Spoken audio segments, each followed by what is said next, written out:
ಹರೇ ರಾಮ.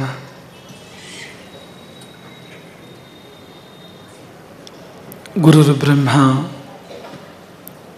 ಗುರುರ್ ವಿಷ್ಣು ಗುರುರ್ ದೇವೋ ಮಹೇಶ್ವರ ಗುರು ಸಾಕ್ಷಾತ್ ಪರಂ ಬ್ರಹ್ಮ ತಸ್ಮೈ ಶ್ರೀ ಗುರವೇ ನಮಃ.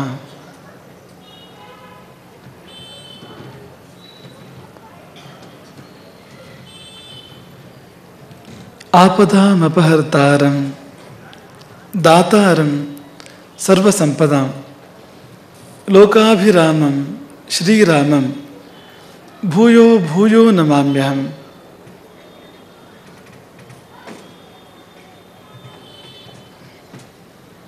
ಅಂಜನಾನಂದನಂ ವೀರಂ ಜಾನಕೀ ಶೋಕನಾಶನಂ ಕಪೀಶಂ ಅಕ್ಷಹಂತಾರಂ ವಂದೇ ಲಂಕಾ ಭಯಂಕರಂ. ಛಾತ್ರ ಚಾತುರ್ಮಾಸ್ಯದ ಮಹಾಮಂಗಳದ ಈ ಹೊತ್ತಲ್ಲಿ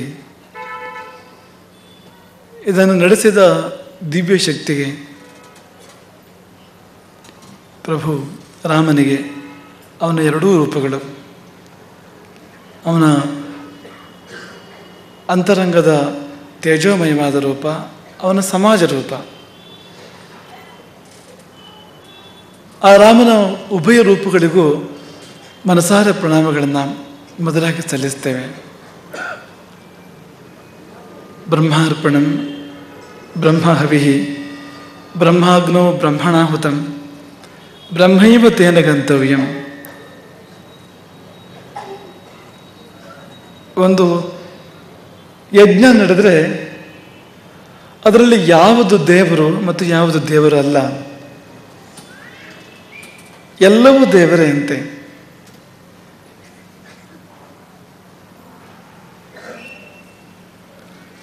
ಆಹುತಿಗಳನ್ನು ಸಮರ್ಪಣೆ ಮಾಡುವವನು ರಾಮನೇ, ಪರಬ್ರಹ್ಮವೇ. ಆಹುತಿಯೂ ಬ್ರಹ್ಮವೇ, ಅಗ್ನಿಯೂ ಬ್ರಹ್ಮವೇ, ಅರ್ಪಿಸುವ ಕ್ರಿಯೆಯೂ ಬ್ರಹ್ಮವೇ, ಕೊನೆಗೆ ಹೋಗಿ ತಲುಪಬೇಕಾಗಿದ್ದು ಕೂಡ ಲಕ್ಷ್ಯವೂ ಕೂಡ ಬ್ರಹ್ಮವೇ. ಎಲ್ಲವೂ ಬ್ರಹ್ಮಮಯ. ಅದು ನಿಜವಾದ ಯಜ್ಞದಲ್ಲಿ, ನಿಜವಾದ ಹೋಮದಲ್ಲಿ ಯಾವುದು ದೇವರು ಯಾವುದು ದೇವರಲ್ಲ ಎನ್ನುವ ವಿಭಾಗವನ್ನೇ ಮಾಡಲಿಕ್ಕೆ ಸಾಧ್ಯ ಇಲ್ಲ. ಅದೆಲ್ಲವೂ ಭಗವನ್ಮಯ. ಹಾಗೆ ಚಾತುರ್ಮಾಸ್ಯ ಕೂಡ.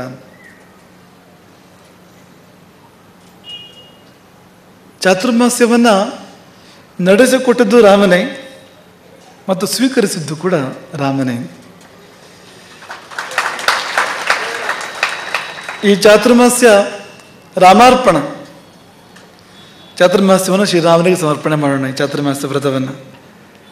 ಆದರೆ ಅಲ್ಲಿ ಅಹಂಕಾರ ಇಲ್ಲ. ಯಾಕಿಲ್ಲ ಅಂದರೆ ಇದು ನಡೆದಿದ್ದರೆ ಅವನಿಂದಲೇ, ರಾಮನಿಂದಲೇ. ಅದು ಹೆಚ್ಚು ಹೆಚ್ಚು ಅರ್ಥ ಆಗಲಿಕ್ಕೆ ವಿಘ್ನಗಳು ಬರುವಂಥದ್ದು, ಸರಿಯಾಗಿ ಅರ್ಥ ಆಗಲಿಕ್ಕೆ ವಿಘ್ನಗಳು ಬರುವಂಥದ್ದು. ರಥೋತ್ಸವದ ಮಾತನ್ನು ನಮ್ಮ ಜೈಜಿ ಹೇಳ್ತಾ ಇದ್ದ. ಈ ಒಂದು ಸಂಗತಿ ಒಂದನ್ನು ಹೊರತುಪಡಿಸಿ ಮತ್ತೆಲ್ಲವನ್ನೂ ಆತ ಹೇಳಿದ್ದಾನೆ. ರಥವನ್ನು ಎಳೆಯುವುದು, ಹೋಗಿದೆ ರಥ ತನ್ನ ಲಕ್ಷ್ಯವನ್ನು ತಲುಪುವುದು, ಜನ ಜಯ ಜಯಕಾರ ಮಾಡುವುದು. ಆದರೆ ಮಧ್ಯದಲ್ಲಿ ರಥದ ಚಕ್ರಕ್ಕೆ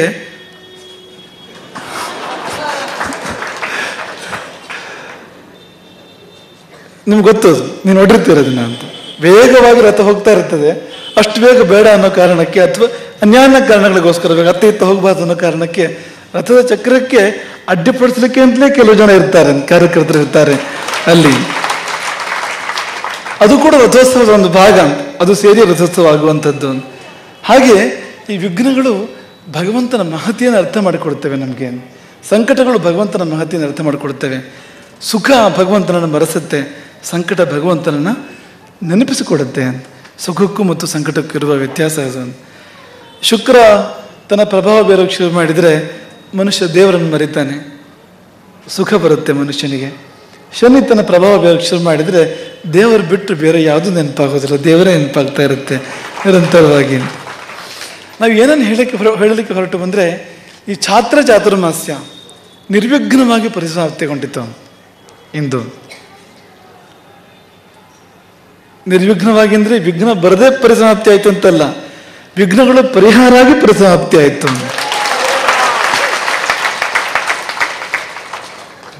ಅದು ಹಾಗೆ ನಡೆದಿದ್ದರೆ ಅದು ರಾಮನ ದಯದಿಂದ ಮಾತ್ರ, ಬೇರೆ ಎಲ್ಲಿಂದಲೂ ಅಲ್ಲ, ರಾಮನ ದಯದಿಂದ ಮಾತ್ರ. ಎರಡೂ ಸಂಗತಿಗಳನ್ನು ನಾವು ಗಮನಿಸ್ತಾ ಇದ್ದೇವೆ. ಒಂದು, ಚಾತುರ್ಮಾಸ್ಯ ಎಷ್ಟು ಸಸೂತ್ರವಾಗಿ ಸಂಪನ್ನಗೊಳ್ಳುತ್ತಾ ಇದೆ, ಸಲೀಲವಾಗಿ, ಸಸೂತ್ರವಾಗಿ, ನಿರಾಯಾಸವಾಗಿ ಸಂಪನ್ನಗೊಳ್ಳುತ್ತಾ ಇದೆ. ಚಾತುರ್ಮಾಸ್ಯ ನಡೆದಿದ್ದೇ ಗೊತ್ತಾಗಲಿಲ್ಲ ಎನ್ನುವ ಹಾಗೆ. ಜೀಜಿ ಹೇಳಿದಾಗ ಯಾರಿಗೂ ಭಾರ ಆಗಲಿಲ್ಲ, ಯಾರಿಗೂ ಶ್ರಮ ಆಗಲಿಲ್ಲ. ಯಾಕೆಂದರೆ ಯಾರೋ ಒಬ್ಬ ಈ ಚಾತುರ್ಮಾಸ್ಯವನ್ನು ನಡೆಸಲಿಲ್ಲ, ಎಲ್ಲರೂ ಸೇರಿ ನಡೆಸಿದರು. ನಮ್ಮ ಎಂದೆಂದಿನ ಬಯಕೆ ಅದು. ಇದೆಲ್ಲ ಯಾರೋ ಒಬ್ಬರು ಮಾಡಬಾರ್ದು. ಇಡೀ ಚಾತುರ್ಮಾಸ್ಯವನ್ನು ಒಬ್ಬನೇ ಶ್ರೀಮಂತ ನಡೆಸ್ಬೋದು. ಆದರೆ ನಮಗದು ಬೇಡ. ಎಲ್ಲ ಭಕ್ತರು 1 ರೂಪಾಯೋ 5 ರೂಪಾಯೋ 100 ರೂಪಾಯೋ ಅವರವರಿಗೆ ಸಾಧ್ಯ ಇರುವಂಥದ್ದನ್ನು ಕೊಟ್ಟು ಎಲ್ಲರೂ ಕೆಲಸ ಮಾಡಿ ಚಾತುರ್ಮಾಸ್ಯ ನಡೆದರೆ ಅದೆಷ್ಟು ಚೆಂದ.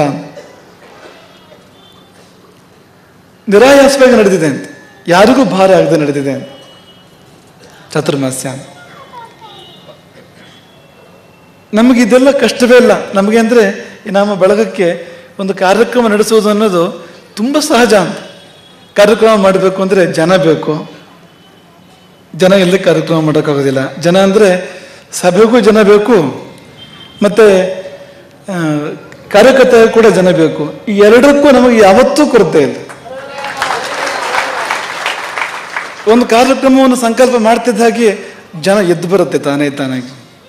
ಕಾರ್ಯಕರ್ತರು ಎದ್ದು ಬರ್ತಾರೆ ತಾನೇ ತಾನಾಗಿ. ಕಾರ್ಯಕರ್ತರು ಹುಟ್ಟುಕೊಳ್ತಾರೆ. ಹೊಸ ಊರಲ್ಲಿ ಕಾರ್ಯಕ್ರಮ ಮಾಡಿದರೆ ಅಲ್ಲಿ ಹುಟ್ಟುಕೊಳ್ತಾರೆ ಕಾರ್ಯಕರ್ತರು. ಹಳೆ ಊರಲ್ಲಿ ಕಾರ್ಯಕ್ರಮ ಮಾಡಿದರೆ, ಅಂದರೆ ಮೊದಲೊಮ್ಮೆ ಕಾರ್ಯಕ್ರಮ ಆದಲ್ಲೇ ಮಾಡಿದರೆ ಮುಲುಕಿದವರು ಮತ್ತೆ ಹೇಳ್ತಾರೆ,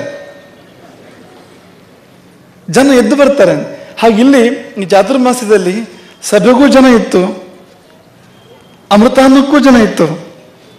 ಕೆಲವು ಸರಿ ಅಮೃತಾನ್ನಕ್ಕೆ ಜನ ಇರುತ್ತೆ, ಸಭೆಗೆ ಜನ ಇರೋದಿಲ್ಲ. ಎಷ್ಟೋ ಸರ್ತಿ ಮಧ್ಯಾಹ್ನದ ಹೊತ್ತಿಗೆ ಜನ ಇರ್ತಾರೆ, ತುಂಬ ಊಟದ ಹೊತ್ತಿಗೆ. ಮೊದಲೂ ಇಲ್ಲ ಆಮೇಲೂ ಇಲ್ಲ ಅಂತ. ಹಾಗಲ್ಲ ಅಮೃತಾನ್ನ ಅಲ್ಲಿಯೂ ಇತ್ತು ಇಲ್ಲಿಯೂ ಇತ್ತು. ಪೂಜೆ ಕೂಡ ನಡೀತಾ ಇತ್ತು.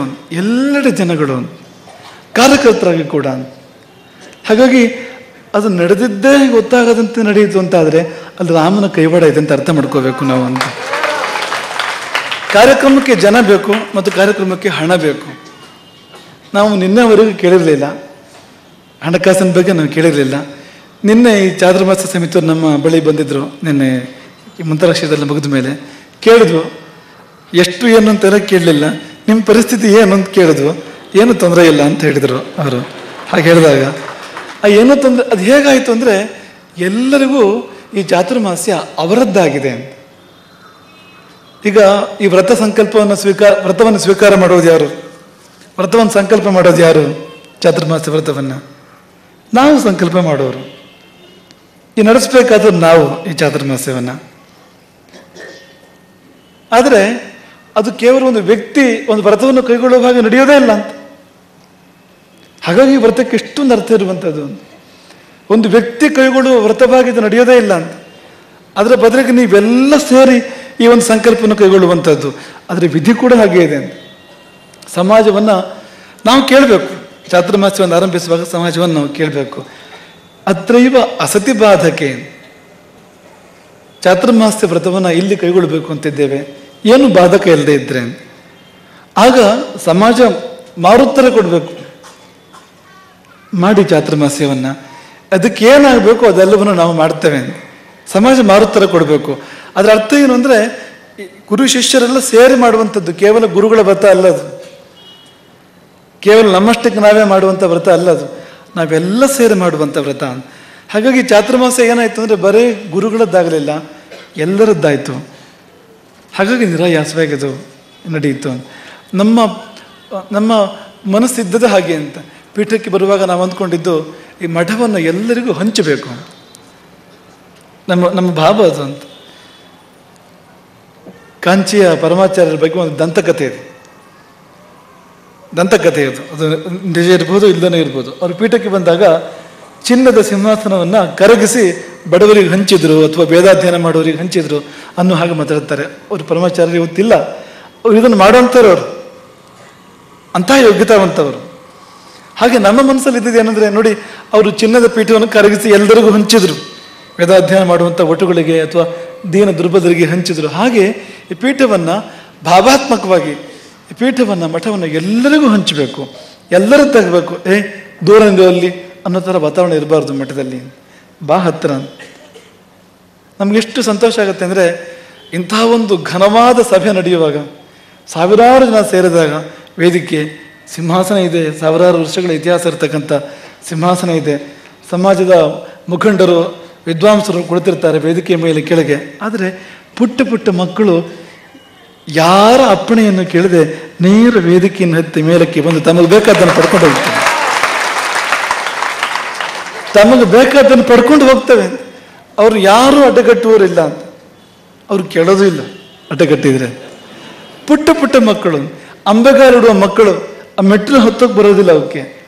ಆದರೆ ಗುರುವಿನ ಬೆಳಗ್ಗೆ ಮೆಟ್ಟಿಲು ಹತ್ತಿ ಹತ್ತಿ ಬರ್ತವೆ, ಒಂದೊಂದೇ ಮೆಟ್ಟಿಲು ಹತ್ತಿ ಬರ್ತವೆ. ನಮ್ಮ ರಾಮ ಶಿಷ್ಯಗಳು ಚಾತುರ್ಮಾಸ್ಯದ ಈ ಛಾತ್ರರು ಮೆಟ್ಟಿಲು ಹತ್ತಿ ಬಂದಾಗಿ ಒಂದೊಂದೇ ಮೆಟ್ಟಿಲು ಹತ್ತಿ ಹತ್ತಿ ಬರೋದನ್ನು ನೋಡುವಾಗ ಎಷ್ಟು ಸಂತೋಷ. ಅಂದರೆ ಗುರು ಶಿಷ್ಯರ ನಡುವೆ ಗೋಡೆ ಇಲ್ಲ ಈಗ, ಅದಕ್ಕೆ ಸಂತೋಷ ನಮಗೆ. ಮಠ ಗುರುಗಳೊಬ್ಬರದ್ದಾಗಿ ಉಳಿದಿಲ್ಲ, ಮಠ ಸಮಾಜದ ಯಾರೋ ಕೆಲವರು ಆಡ್ಡರ ಸೊತ್ತಾಗಿ ಉಳಿದಿಲ್ಲ, ಮಠ ಎಲ್ಲರದ್ದಾಗಿದೆ, ಸಮಾಜದ ಕೊನೆಯ ವ್ಯಕ್ತಿಯದ್ದಾಗಿದೆ ಮಠ ಇವತ್ತು. ಅದೇ ಉದ್ದೇಶ ನಮಗಿದ್ದಿದ್ದು. ನಾವು ನಿಮಗೆ ರಾಮಾನುಜರ ಕಥೆಯನ್ನು ಹೇಳಿದ್ದೇವೆ ಈ ಹಿಂದೆಯೇ. ರಾಮಾನುಜರಿಗೆ ದ್ವಯ ಮಂತ್ರವನ್ನು ಅವರ ಗುರುಗಳು ಉಪದೇಶ ಮಾಡ್ತಾರೆ, ಹೇಳ್ತಾರೆ. ಉಪದೇಶ ಮಾಡಿದ ಮೇಲೆ ಇದನ್ನು ಯಾರಿಗೂ ಹೇಳಬಾರದು, ರಹಸ್ಯವಾಗಿ ಇಟ್ಕೋಬೇಕು ಇದನ್ನು.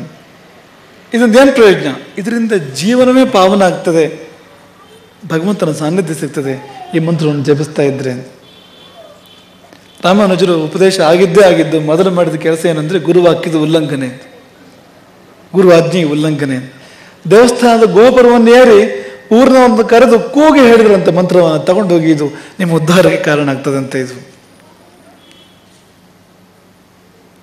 ನಿಮ್ಮ ಜೀವನ ಪಾವನ ಆಗ್ತದಂತೆ, ಇದರಿಂದ ನಿಮಗೆ ದೇವರು ಸಿಗ್ತಾನಂತೆ. ಇದರಿಂದ ನಮ್ಮ ಗುರುಗಳು ಹೇಳಿದ್ದಾರೆ, ನನಗೆ ಗುರು ಶಾಪ ಬಂದರೂ ಬರಲಿ, ನನಗೆ ವಾಕ್ಯೋಲ್ಲಂಘನೆಯ ದೋಷ ಬಂದರೂ ಬರಲಿ, ನಾನು ನರಕಕ್ಕೆ ಬಿದ್ದರೂ ಬೀಳಲಿ, ಆದರೆ ನಿಮ್ಗೆಲ್ಲರಿಗೂ ಈ ಮಂತ್ರ ಸಿಗಲಿ, ತಗೊಂಡೋಗಿ ಅಂತ ಮಂತ್ರವನ್ನು ಗೋಪುರದ ಮೇಲೆ ನಿಂತು ಕೂಗಿ ಹೇಳಿದರು.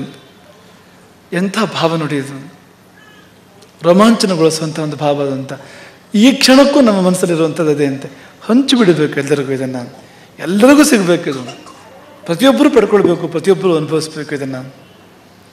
ಅದರ ಫಲವೇ ಈ ಕಣ್ಮುಂದೆ ಕಾಣ್ತಾ ಇರ್ತಕ್ಕಂಥ ಸಭೆ. ನೀವೆಲ್ಲ ಅದೇ ಮಠ ಇವತ್ತು ಎಲ್ಲರದ್ದಾಗಿದೆ. ಈ ಚಾತುರ್ಮಾಸ್ಯದ ಹೆಸರನ್ನೇ ನೋಡಿ, ಚಾತುರ್ಮಾಸ್ಯ ಅಂತ ಅದಕ್ಕೆ ಹೆಸರು ಅಂತ ನೋಡಿ. ವ್ರತ ಕೈಗೊಳ್ಳುವವರು ಗುರುಗಳು, ವ್ರತ ಪಾಲನೆ ಮಾಡಬೇಕಾದವರು ಗುರುಗಳು, ಈ ಸೀಮೋಲ್ಲಂಘನ ಗುರುಗಳು ಮಾಡಬೇಕು, ವ್ರತ ಸಂಕಲ್ಪ ಗುರುಗಳು ಮಾಡಬೇಕು. ಆದರೆ ಆ ವ್ರತಕ್ಕೆ ಹೆಸರು ಏನು ಅಂದರೆ ಶಿಷ್ಯನ ಹೆಸರು ಅದಕ್ಕೆ ಇರುವಂಥದ್ದು, ಚಾತುರ್ಮಾಸ್ಯ ಅಂತ. ಅದಕ್ಕೆ ಗುರು ಚಾತುರ್ಮಾಸ್ಯ ಅಂತ ಹೆಸರಿಲ್ಲ ಅದರಲ್ಲಿ, ಚಾತುರ್ಮಾಸ್ಯ. ಕೇಂದ್ರ ಬಿಂದು ಯಾರು ಅಂದರೆ ಶಿಷ್ಯರು, ಅದರಲ್ಲಿ ಮಕ್ಕಳು. ಹಾಗಾಗಿ ನಮಗೆ ಈ ಚಾತುರ್ಮಾಸ್ಯ ಎಲ್ಲಿಲ್ಲದ ಆನಂದವನ್ನು ತಂದು ಕೊಟ್ಟಿದೆ ಅಂತ. ಚಿಣ್ಣರ ಚಾತುರ್ಮಾಸ್ಯ, ಚಿನ್ನದ ಚಾತುರ್ಮಾಸ್ಯ, ಚಿನ್ನದಂಥ ಚಿಣ್ಣರು ನಡೆಸಿದಂಥ, ಅವರಿಗಾಗಿ ನಡೆದಂಥ, ಅವರನ್ನು ಹೃದಯದಲ್ಲಿ ಇಟ್ಟುಕೊಂಡು ಅವರನ್ನು ವೇದಿಕೆ ಮೇಲೆ ಕುಳ್ಳಿರಿಸಿ ನಡೆದಿರ್ತಕ್ಕಂಥ ಒಂದು ಚಾತುರ್ಮಾಸ್ಯ ಇದು. ಹಾಗಾಗಿ ಈ ಚಾತುರ್ಮಾಸ್ಯ ನಮಗೆ ಅದೆಷ್ಟೋ ಸಂತೋಷವನ್ನು ಕೊಟ್ಟಿದೆ.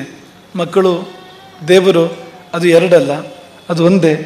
ಮಕ್ಕಳಲ್ಲಿ ದೇವರಿದ್ದಾರೆ, ದೇವರಲ್ಲಿ ಒಂದು ಮಗು ಇದೆ, ಆ ಭಾವ ಇದೆ, ಮಗುವಿನ ಮುಗ್ಧತೆ ಇರುತ್ತೆ ದೇವರಲ್ಲಿ. ಹಾಗಾಗಿ ಒಂದರ್ಥದಲ್ಲಿ, ನಿಜವಾದ ಅರ್ಥದಲ್ಲಿ ದೇವರೇ ಈ ಚಾತುರ್ಮಾಸ್ಯವನ್ನು ದೇವರಿಗಾಗಿ ನಡೆಸುವಂಥದ್ದು. ನಮ್ಮ ಮಕ್ಕಳು ದೇವರೇ ಆಗಿದ್ದರಿಂದ ಅವರಿಗಾಗಿ ಇದೊಂದು ನಡೀತು. ಇನ್ನೊಂದು ಅರ್ಥದಲ್ಲಿ ಹೇಳಬೇಕು ಅಂದರೆ ಭವಿಷ್ಯ ನಿರ್ಮಾಣದ ಚಾತುರ್ಮಾಸ್ಯ ಇದು ಅಂತ ಹಾಗೆ ಹೇಳ್ಬೋದು ನಾವು. ಯಾಕೆಂದರೆ ಎಷ್ಟು ಮಕ್ಕಳು ತಮ್ಮಲ್ಲಿರುವ ದೊಡ್ಡತನವನ್ನು ತೋರಿಸ್ಕೊಂಡಿದ್ದಾರೆ ಈ ಸಭೆಯಲ್ಲಿ, ಈ ಸಮಯದಲ್ಲಿ. ಮಕ್ಕಳಿಗೆ ಹೊಣೆಗಾರಿಕೆ ಬಂದಿದೆ. ಅವರು ತಮ್ಮ ಎಳೆಯ ಭುಜಗಳ ಮೇಲೆ ಹಳೆಯ ತಲೆಯನ್ನು ಹೊತ್ತು ಕೆಲಸ ಮಾಡಿದ್ದಾರೆ ಅಂತ, ಆ ಮಕ್ಕಳೆಲ್ಲ ಅಂತ. ಚಿಕ್ಕವರು ದೊಡ್ಡವರು ಹಾಗೆ ದೊಡ್ಡ ಜವಾಬ್ದಾರಿಯನ್ನು ಹೊತ್ತು ಕೆಲಸ ಮಾಡಿದ್ದಾರೆ. ಅದನ್ನು ನೋಡಿದಾಗ ನಮ್ಮ ಭವಿಷ್ಯ ಎಷ್ಟು ಭದ್ರ, ಎಷ್ಟು ಸುರಕ್ಷಿತ, ಎಷ್ಟು ಮಂಗಲಕರ, ಮುಂದೆ ಕತ್ತಲೆ ಇಲ್ಲ ಅಂತ ತುಂಬ ಸ್ಪಷ್ಟವಾಗಿ ಅನಿಸುವಾಗ್ತದೆ. ಹಾಗಾಗಿ ಭವಿಷ್ಯ ನಿರ್ಮಾಣದ ಚಾತುರ್ಮಾಸ್ಯ, ಮಕ್ಕಳ ಚಾತುರ್ಮಾಸ್ಯ, ಶಿಷ್ಯರ ಚಾತುರ್ಮಾಸ್ಯ ಇದೆಲ್ಲವಾಗಿ ಇದು ಸಂಪನ್ನವಾಯಿತು. ಹಾಗಾಗಿ ಇದಕ್ಕೆ ನಾವು ಇದನ್ನು ಏನನ್ನು ಹೇಳಲಿಕ್ಕೆ ಹೊರಟು ಬಂದರೆ, ದೇವರು ಹೇಗಿರ್ತಾನೆ ಅಂದರೆ ಸಣ್ಣ ಸಣ್ಣ ಪರೀಕ್ಷೆಗಳಿಗೆ ಜಗ್ಗೋದಿಲ್ಲ ಅಂತಾರೆ, ದೊಡ್ಡ ದೊಡ್ಡ ಪರೀಕ್ಷೆಗಳನ್ನು ಮಾಡ್ತಾನೆ. ದೇವರ ಸ್ವಭಾವ ಹಾಗೆ, ಮನುಷ್ಯರ ಸ್ವಭಾವ ಕೂಡ ಹಾಗೆ. 1ನೇ ಕ್ಲಾಸ್ ತೇರ್ಗಡೆ ಆಗ್ತಿರೋ ಹಾಗೆ 2ನೇ ಕ್ಲಾಸಿಗೆ ಹೋಗಬೇಕು. 2ನೇ ಕ್ಲಾಸಿನ ಪರೀಕ್ಷೆ ಅಂದರೆ 1ನೇ ಕ್ಲಾಸಿಗೆ ಸ್ವಲ್ಪ ಇನ್ನು ಸ್ವಲ್ಪ ಜೋರಾಗಿರ್ತದೆ. ಅದು 2ನೇ ಕ್ಲಾಸ್ ತೇರ್ಗಡೆ ಆದರೆ 3ನೇ ಕ್ಲಾಸು, ಅದಾದರೆ 4ನೇ ಕ್ಲಾಸು, ಈಗ ತಾನೇ ಇರುವಂಥದ್ದು. ಈಗ SLC ತೇರ್ಗಡೆ ಆದರೆ ಅವ್ನು PUC ಹೋಗ್ಬೇಕು. ಅವನು SLC ತೇರ್ಗಡೆ ಆಗಿದ್ದಾನೆ, ಕಷ್ಟಪಟ್ಟಿದ್ದಾನೆ, ಮುಂದಿನ ವರ್ಷ ಅಷ್ಟು ಕಷ್ಟ ಇಲ್ಲ, 9ನೇ ಕ್ಲಾಸ್ ಕೊಡಿ ಅಂತ ಅನ್ನೋಕ್ಕಾಗ್ತದೆ ಎಲ್ಲರೂ? ಸಾಧ್ಯ ಇಲ್ಲ. ನೋಡಿ, ನೀವು ಯಾವ ಪರೀಕ್ಷೆಯಲ್ಲಿ ತೇರ್ಗಡೆ ಆಗಿರ್ತೀರಿ ಅದಕ್ಕಿಂತ ಮುಂದಿನ ಪರೀಕ್ಷೆ ನಿಮ್ಮನ್ನು ಕಾಯ್ತಾ ಇರ್ತದೆ ಯಾವಾಗಲೂ ಅಂತ. ಹಾಗಾಗಿ ಭಗವಂತನಿಗೆ ಗೊತ್ತು, ಇಲ್ಲಿ ಈಗ ಒಂದು ಕಾರ್ಯಕ್ರಮ ಮಾಡಲಿಕ್ಕೆ ಜನ ಬೇಕು, ಕಾರ್ಯಕ್ರಮ ಮಾಡಲಿಕ್ಕೆ ಹಣ ಬೇಕು, ಕಾರ್ಯಕ್ರಮ ಮಾಡಲಿಕ್ಕೆ ಕಲ್ಪನೆಗಳು ಬೇಕು, ಕಾರ್ಯಕ್ರಮ ಮಾಡಲಿಕ್ಕೆ ಪರಿಣತರಾಗಿರ್ತಕ್ಕಂಥ ವ್ಯಕ್ತಿಗಳು ಬೇಕು, ಸಂಯೋಜನೆ ಬೇಕು, ಸಮನ್ವಯ ಬೇಕು, ಏಕನಿಷ್ಠೆ ಬೇಕು. 100 ಜನ ಒಂದು ಪೀಠವನ್ನು, ಒಂದು ಕೇಂದ್ರವನ್ನು ಇಟ್ಟುಕೊಂಡು ಕೆಲಸ ಮಾಡಬೇಕು, ಎಲ್ಲರೂ ಸೇರಿಕೊಂಡು ಒಬ್ರಿಗೊಬ್ಬರು.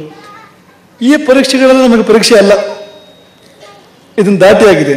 ಹಾಗಾಗಿ ಅದಕ್ಕಿಂತ ಭಿನ್ನವಾದ ಪರೀಕ್ಷೆಗಳು ಬರ್ತವೆ, ಅದಕ್ಕಿಂತ ಮುಂದಿನ ಪರೀಕ್ಷೆಗಳು ಬರ್ತವೆ, ಅದಕ್ಕಿಂತ ಮೇಲಿನ ಪರೀಕ್ಷೆಗಳು ಬರ್ತವೆ. ಕಠಿಣವಾದ ಪರೀಕ್ಷೆಗಳು ಬಂದು ಅಂದರೆ ಅದೊಂದು ಹಿನ್ನಡೆ ಅಂತ ಅಲ್ಲ, ಅದು ಸಣ್ಣ ಸಣ್ಣ ಪರೀಕ್ಷೆಗಳು ಮುಗಿದು ಅಂತ, ದಾಟಿದು ಅಂತ. ಈಗ ಸಿಗುವ ಬಹುಮಾನ ಕೂಡ ದೊಡ್ಡದಾಗಿರ್ತದೆ ಅಂತ. ದೊಡ್ಡ ಪರೀಕ್ಷೆಯನ್ನು ದಾಟಿದ ಕೂಡಲೇ ಸಿಗುವ ಬಹುಮಾನ ಕೂಡ ದೊಡ್ಡದಾಗಿರ್ತದೆ, ಸಿಗುವ ಪದವಿ ಕೂಡ ದೊಡ್ಡದಾಗಿರ್ತದೆ. ಅತ್ಯಂತ ಸಹಜ ಅದು ಅಂತ. ನಿನ್ನ ತಾನೇ ಒಬ್ಬರು ಹಿರಿಯ ಸಂತರೊಬ್ಬರು ನಮ್ಮನ್ನು ಭೇಟಿ ಮಾಡ್ತಾರೆ, ತುಂಬ ಹಿರಿಯ ಸಂತರೊಬ್ಬರು ನನ್ನ ಭೇಟಿ ಮಾಡ್ತಾರೆ. ಅವರು ಜೀವನದಲ್ಲಿ ಕಂಡಿದ್ದನ್ನು ಅಂದರೆ ಅವರು ಅಂದರೆ ಅದನ್ನು ಈಗ ಹಳ್ಳಿ ಭಾಷೆಯಲ್ಲಿ ಹೇಳಬೇಕು ಅಂದರೆ, ಅವನು ಉಪ್ಪು ತಿಂದಷ್ಟು ಇವನು ಅನ್ನ ತಿಂದಿಲ್ಲ ಅಂತ ಹೇಳ್ತಾರೆ. ಅಂದರೆ ಅವ್ರ ವಯಸ್ಸೆಷ್ಟು ಅಂದರೆ ಅವ್ರು ಉಪ್ಪು ತಿಂದಷ್ಟು ಇವರು ಅನ್ನ ತಿಂದಿಲ್ಲ ಅಂತಂದರೆ ಅಷ್ಟು ವಯಸ್ಸಾಗಿದೆ ಅಂತ, ಅಷ್ಟು ಅನುಭವ ಇದೆ ಅಂತ.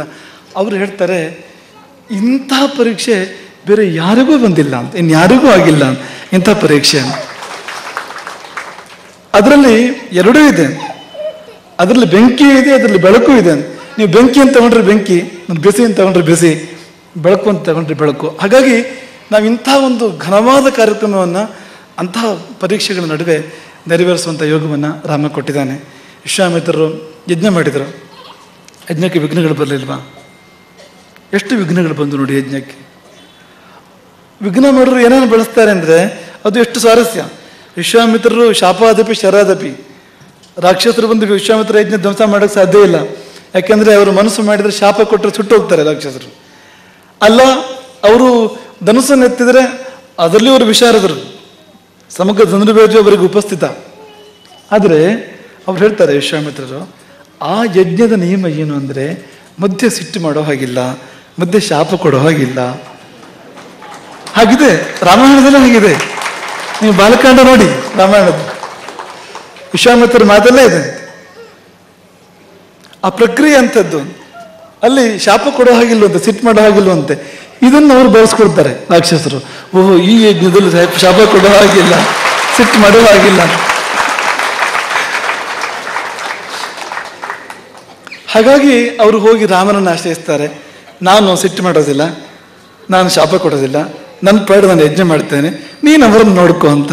ಅವರು ಯಜ್ಞವನ್ನು ನಡೆಸಿದ್ರು ವಿಶ್ವಾಮಿತ್ರರು ಅಂತ ಕೇಳ್ತೇವೆ ನಾವು ಅಂತ. ನಾವು ಯಾಕಿದನ್ನು ನೆನಪಿಸ್ಕೊಂಡು ಅಂದರೆ, ಒಂದು ಲೋಕ ಕಲ್ಯಾಣದ, ಒಂದು ಸ್ವಾರ್ಥವನ್ನು ಮೀರಿದ ಲೋಕ ಕಲ್ಯಾಣದ ಯಾವುದೇ ಮಹತ್ ಕಾರ್ಯ ಮಾಡುವಾಗ ಹೇಗೆ ಬರ್ತದೆ ನೋಡಿ, ಸಮಸ್ಯೆಗಳು ಹೇಗೆ ಬರ್ತವೆ ನೋಡಿ ಅಲ್ಲಿ. ಅದು ಮಾತ್ರ ಅಲ್ಲ, ಈಗ ದುಷ್ಟಶಕ್ತಿಗಳು ಹೇಗೆ ಇದನ್ನು ಬೆಳೆಸ್ಕೊಳ್ತವೆ ನೋಡಿ ಅಂತ. ಒಬ್ಬ ಕಟುಕ ಗೋವು ನಡ್ಸ್ಕೊಂಡು ಹೋಗ್ತಾ ಇದ್ದಂತೆ, ನೀವೇ ನಮ್ಮ ಬಯಲು ಕೇಳಿರ್ತೀರಿ ಇದನ್ನು. ಗೋವು ನಡ್ಸ್ಕೊಂಡು ಹೋಗ್ತಾ ಇದ್ದಂತೆ. ಆ ಗೋವು ಒಂದು ಋಷಿಯ ಆಶ್ರಮ ಹೋಗ್ಬಿಡ್ತು. ಋಷಿಯನ್ನು ಕೇಳ್ತಾನೆ ಕಟುಕ, ಇಲ್ಲಿ ಗೋವು ಬಂದಿದ್ಯಾ? ಸುಳ್ಳು ಹೇಳಬಾರ್ದು, ನೀವು ಋಷಿಗಳು ಸತ್ಯವನ್ನೇ ಹೇಳಬೇಕು, ನೀವು ಸುಳ್ಳು ಹೇಳಬಾರದು. ನೀವು ಋಷಿಗಳು ನೋಡಿ, ಬಳಸೋ ವಿಧಾನ ನೋಡಿ ಅಂತ. ಸತ್ಯ ಹೇಳಬೇಕು, ಸುಳ್ಳು ಹೇಳಬಾರ್ದು. ಒಬ್ಬ ಋಷಿ ಅನ್ನೋದನ್ನ ಕಟುಕ ಯಾವುದಕ್ಕೆ ಬಳಸ್ಕೊಳ್ತಾನೆ ಅಂದರೆ ಗೋಹತ್ಯೆಗೆ ಅಂತ, ಗೋವಧೆ ಬಳಸ್ಕೊಳ್ತಾನೆ ಅನ್ನೋದನ್ನ ಅಂತ. ಸುಳ್ಳು ಹೇಳಿದ್ರೆ ಪಾಪ ಬರುತ್ತೆ.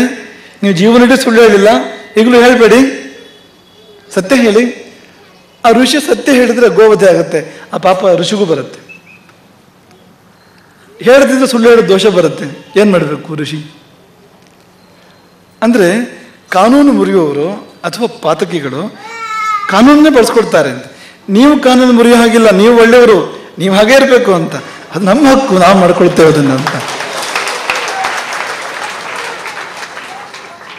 ಒಳ್ಳೆಯವರು ಒಳ್ಳೆತನ ಆತ್ಮರಕ್ಷಣೆಗೆ ಅಡ್ಡಿ ಬರುತ್ತೆ ಅಷ್ಟು ಸರ್ತಿ ಅಂತ. ನೀವು ಧರ್ಮ ಬಿಟ್ಟು ಹೋಗೋ ಹಾಗಿಲ್ಲ, ನೀವು ಸತ್ಯ ಬಿಟ್ಟು ಹೋಗೋ ಹಾಗಿಲ್ಲ, ನೀವು ಹಾಗೇ ಇರಬೇಕು ಅಂತ. ಆದರೆ ನಾವು ಮಾಡ್ಬೋದು ಅದನ್ನು ಅಂತನೋ ಹಾಗೆ. ಆ ಕಥೆ ಬಹಳ ಚೆನ್ನಾಗಿದೆ. ಋಷಿ ಉತ್ತರ ಕೊಟ್ಟನಂತೆ. ಉತ್ತರ ಏನು ಕೊಟ್ಟನಂದ್ರೆ, ಏನು ಮಾಡ್ಲಪ್ಪ, ನೋಡಿದವರಿಗೆ ಹೇಳಕ್ ಬರೋದಿಲ್ಲ, ಹೇಳಕ್ ಬರೋರು ನೋಡಿಲ್ಲ, ಏನು ಮಾಡಲಿ ಹೇಳು. ಯಾರಿಗೆ ಮಾತು ಬರ್ತವ್ರು ನೋಡಿಲ್ಲ, ಮತ್ತು ಯಾರು ನೋಡಿದವರು ಅವರಿಗೆ ಮಾತು ಬರೋದಿಲ್ಲ. ಆ ಕಟುಕನಿಗೆ ಅರ್ಥ ಆಗಿಲ್ಲ, ಇದೆಂಥದ್ದು ಇದು, ಒಗಟನಾಗಿ ಮಾತಾಡ್ತಾ ಇದ್ದಾರಲ್ಲ ಇವರೇ ಹಾಗೆ. ಈ ಸಂತರು ಋಷಿಗಳು ಅಂದ್ರೆ ಹಾಗೆ, ಅವರು ಅರ್ಧ ಅರ್ಥ ಆಗೋಗಿ ಅರ್ಧ ಅರ್ಥ ಆಗಿರೋ ಮಾತಾಡೋದೇ ಅವ್ರ ಕೆಲಸ, ಅವರ ಸ್ವಭಾವವೇ ಅದು ಅಂತ.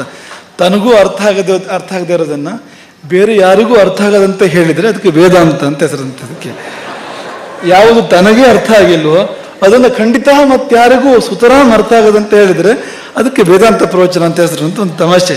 ಎಲ್ಲಿಯೋ ಇದೆಂದು ಅಂಥದ್ದು ಅಂದ್ಕೊಂಡು ಮುಂದಕ್ಕೆ ಹೋದಂತೆ ಅವನು. ಋಷಿ ಸುಳ್ಳು ಹೇಳಲಿಲ್ಲ, ಋಷಿ ಸತ್ಯವನ್ನು ಹೇಳಿದ್ದು, ಅದು ಬಿಟ್ಟುಕೊಳ್ಳಿಲ್ಲ. ಸತ್ಯ ಹೇಳಿದ್ದು ಹೇಗೆ ಅಂದರೆ, ಯಾರು ನೋಡಿದಾರೋ ಅವ್ರಿಗೆ ಮಾತಾಡೋಕ್ಕೆ ಬರೋದಿಲ್ಲ. ನೋಡಿದ್ದು ಕಣ್ಣಿಗೆ ಮಾತಾಡೋಕ್ಕೆ ಬರೋಲ್ಲ, ಮಾತಾಡೋಕ್ಕೆ ಬರೋದು ಬಾಯಿ ನೋಡಿಲ್ಲ ಅಂತ ನಾ ಏನು ಮಾಡಲಿ ಅಂತ ಆ ಋಷಿ ಹೇಳಿದ್ದು.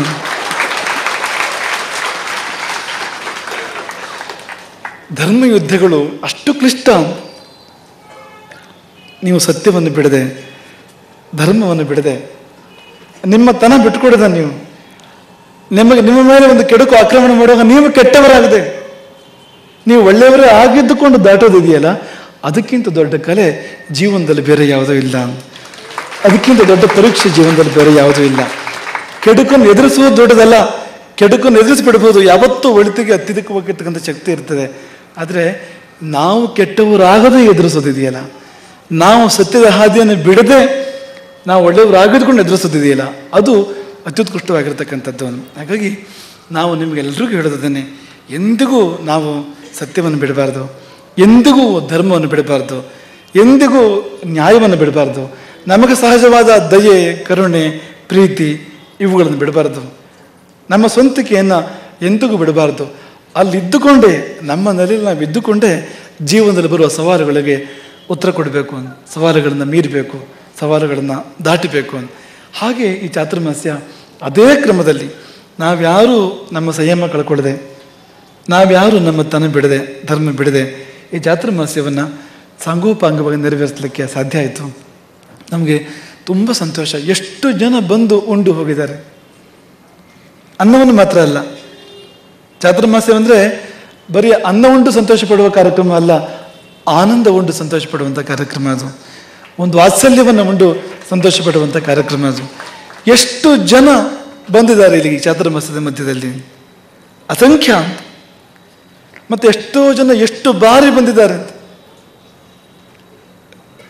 ನಿಮ್ಮಲ್ಲಿ ಅನೇಕರು 60 ದಿನವೂ ಬಂದವರಿದ್ದೀರಿ, ಎಲ್ಲ ದಿನಗಳು ಬಂದವರಿದ್ದೀರಿ. ಅನೇಕರು 50 ದಿನ ಬಂದವರಿದ್ದೀರಿ, 30 ದಿನ ಬಂದವರಿದ್ದೀರಿ. ಅಂದರೆ ಬಂದವರೇ ಮತ್ತೆ ಬರೋದು, ಅದು ಕೂಡ ವಿಶಿಷ್ಟ. ಮತ್ತೆ ಹೊಸಬರು ಬರೋದು, ಅದು ಕೂಡ ವಿಶಿಷ್ಟ. ಅದೆರಡು ಇಲ್ಲಿ ನಡೆದಿದೆ. ಹಾಗಾಗಿ ನಮಗೆ ತುಂಬ ತೃಪ್ತಿ ಏನಂದರೆ ಈ ಚಾತುರ್ಮಾಸ್ಯದ ಪ್ರಸಾದ ಸಹಸ್ರ ಮಂದಿಗೆ ಲಭಿಸಿರುವಂಥದ್ದು. ಇನ್ನು ಈ ಚಾತುರ್ಮಾಸ್ಯದಲ್ಲಿ 64 ಛಾತ್ರ ಪುರಸ್ಕಾರಗಳು ನಡೆದವು. 64 ಛಾತ್ರ ಪುರಸ್ಕಾರಗಳು. ಇಂದು ಈ ಕೃಷ್ಣಕೇಶವರನ್ನು ಒಳಗೊಂಡು, ಇಂದಿನ ಛಾತ್ರ ಪುರಸ್ಕಾರ ಭಾಜನನಾಗಿರ್ತಕ್ಕಂಥ ಕೃಷ್ಣಕೇಶವರನ್ನು ಒಳಗೊಂಡು 64 ಛಾತ್ರ ಪುರಸ್ಕಾರಗಳು, ಅಂದರೆ 64 ಮುತ್ತುಗಳು, 64 ಮಾಣಿಕ್ಯಗಳು ಅಂತ ಹೇಳಬೇಕು. ಈ ಸಮಾಜಕ್ಕೆ ಮುಂದೆ ಬೆಳಕಾಗಬಲ್ಲಂಥ 64 ಬೆಳೆಯುವ ಸಿರಿಗಳು ಅಂತ, ಮೊಳಕೆಗಳು ಅಮೃತದ ಮೊಳಕೆಗಳು 64. ಅಷ್ಟು ಜನರನ್ನು ಗುರುತಿಸ್ಲಿಕ್ಕೆ ಸಾಧ್ಯ ಆಯಿತು. ಆರಂಭದ ಸನ್ನಿವೇಶ ಹೇಗಿತ್ತು ಅಂದರೆ, ಎಲ್ಲಿ ಸಿಗ್ತಾರಪ್ಪ 60 ಜನ ಅಂತ ಆರಂಭದ ವಾತಾವರಣ ಇದ್ದಿದ್ದ ಹಾಗೆ. ಆದರೆ ಚಾತುರ್ಮಾಸದ ಮಧ್ಯಕ್ಕೆ ಬರೋ ಹೊತ್ತಿಗೆ ಯಾರನ್ನು ಆರಿಸೋದು, ಯಾರಿಗೆ ಕೊಡೋದು, ಯಾರಿಗೆ ಕೊಡದೇ ಇರೋದು ಅಂತ ಏನೇನೋ ನಿಯಮಗಳನ್ನ ಹಾಕ್ಕೊಂಡ್ರು ಛಾತ್ರ ಸಮಿತಿಯವರು, ಛಾಯಾ ಸಮಿತಿಯವರು. ಅಂದರೆ ಒಂದಷ್ಟು ಕ್ರೈಟೀರಿಯಾ, ಹೀಗಿರಬೇಕು, ಹಾಗಾಗಿರ್ಬೇಕು, ಅರ್ಹತೆಗಳು ಅಂತ. ಆದರೂ ಒತ್ತಡ ತಡ್ಕೊಳ್ಳೋಕ್ಕಾಗೋದಿಲ್ಲ ಅಂತ. ಅಷ್ಟರ ಮಟ್ಟಿಗೆ ಪ್ರತಿಭಾವಂತರ ಒಂದು ಸಾಲು ಇದೆ ನಮ್ಮ ಮಧ್ಯದಲ್ಲಿ ಅಂತ. ಅದು ತುಂಬ ಸಂತೋಷ. ಅಷ್ಟು ಜನ ಪ್ರತಿಭಾವಂತರಿದ್ದಾರೆ. ಅವರಲ್ಲಿ 64 ಜನರನ್ನು ಗುರುತಿಸೋಕ್ಕೆ ಸಾಧ್ಯ ಆಗಿದೆ. ಇಂದಿನ ಕೃಷ್ಣ ಕಿಶೋರ್ ಕೂಡ ಅವರಲ್ಲಿ 64ರಲ್ಲಿ 64ನೇ ಆತ. ಎಷ್ಟು ಸಂತೋಷ ಅನ್ಸುತ್ತೆ ನೋಡಿ. ಸಮಾಜ ಕುರುಡು. ಯಾಕೆಂದರೆ ಸಮಾಜಕ್ಕೆ ಎಷ್ಟು ಅಂದರೆ ಕಲ್ಪನೆ ಕಡಿಮೆ ಇರ್ತದೆ. ಅಂದರೆ ಕೃಷ್ಣ ಕಿಶೋರನ್ನು ನೋಡಿ ಸಮಾಜ ಅಂದ್ಕೊಳ್ತದೆ ಆತನಿಗೆ ಒಂದು ಅಂಗ ಕಡಿಮೆ ಇದೆ, ಅಂಗವೈಕಲ್ಯ ಇದೆ ಅಂತ. ಆದರೆ ಸತ್ಯ ಹೇಳಿ, ಯಾರು ಪರಿಪೂರ್ಣರು, ಯಾರಲ್ಲಿ ಎಲ್ಲವೂ ಇದೆ ಹೇಳಿ? ಇದಿದ್ರೆ ಅದಿಲ್ಲ, ಅದಿದ್ರೆ ಇದಿಲ್ಲ. ಅದಕ್ಕೆ ಇಹ ಅಂತ ಹೆಸರು. ಈ ಜೀವನವೇ ಅಂಥದ್ದು. ಎಲ್ಲ ಅಂಗವೂ ಎಲ್ಲರಿಗೂ ಇರೋಕ್ಕೆ ಸಾಧ್ಯ ಇಲ್ಲ ಅಂತ, ಯಾರಿಗೂ ಇರೋದಿಲ್ಲ. ಅಂಗಗಳು ಸರಿ ಇದ್ರೆ ಅಂತರಂಗ ಸರಿ ಇರೋದಿಲ್ಲ ಅಂತ. ಅದಂತೂ ಇದ್ದಿದ್ದೆ ಅಂತ. ಅದನ್ನೇ ನಾನು ಮೊನ್ನೆ ಹೇಳಿದ್ದು, ಅಂಗವೈಕಲ್ಯ ದೊಡ್ಡ ಸಂಗತಿಯಲ್ಲ, ಅಂತರಂಗ ವೈಕಲ್ಯ ದೊಡ್ಡ ಸಮಸ್ಯೆ, ದೊಡ್ಡ ಪಾಪ ಅದು ಅಂತ. ಈ ಮಕ್ಕಳು ಎಂಥವ್ರು ಅಂದರೆ, ಅವ್ರಿಗೆ ಅಂತರಂಗ ವೈಕಲ್ಯ ಇಲ್ಲ, ಸಮಾಜ ಕುರುಡು ಅಂತ ಹೇಳಿದ್ದು ಅದಕ್ಕೆ. ಸಮಾಜ ಒಂದು ವೇಳೆ ಕೃಷ್ಣ ಕಿಶೋರನಿಗೆ ಆತನಿಗೆ ಕಣ್ಣಿಲ್ಲ ಅಂತ ಹೇಳಿದ್ರೆ ಸಮಾಜಕ್ಕೆ ಕಣ್ಣಿಲ್ಲ ಅಂತ.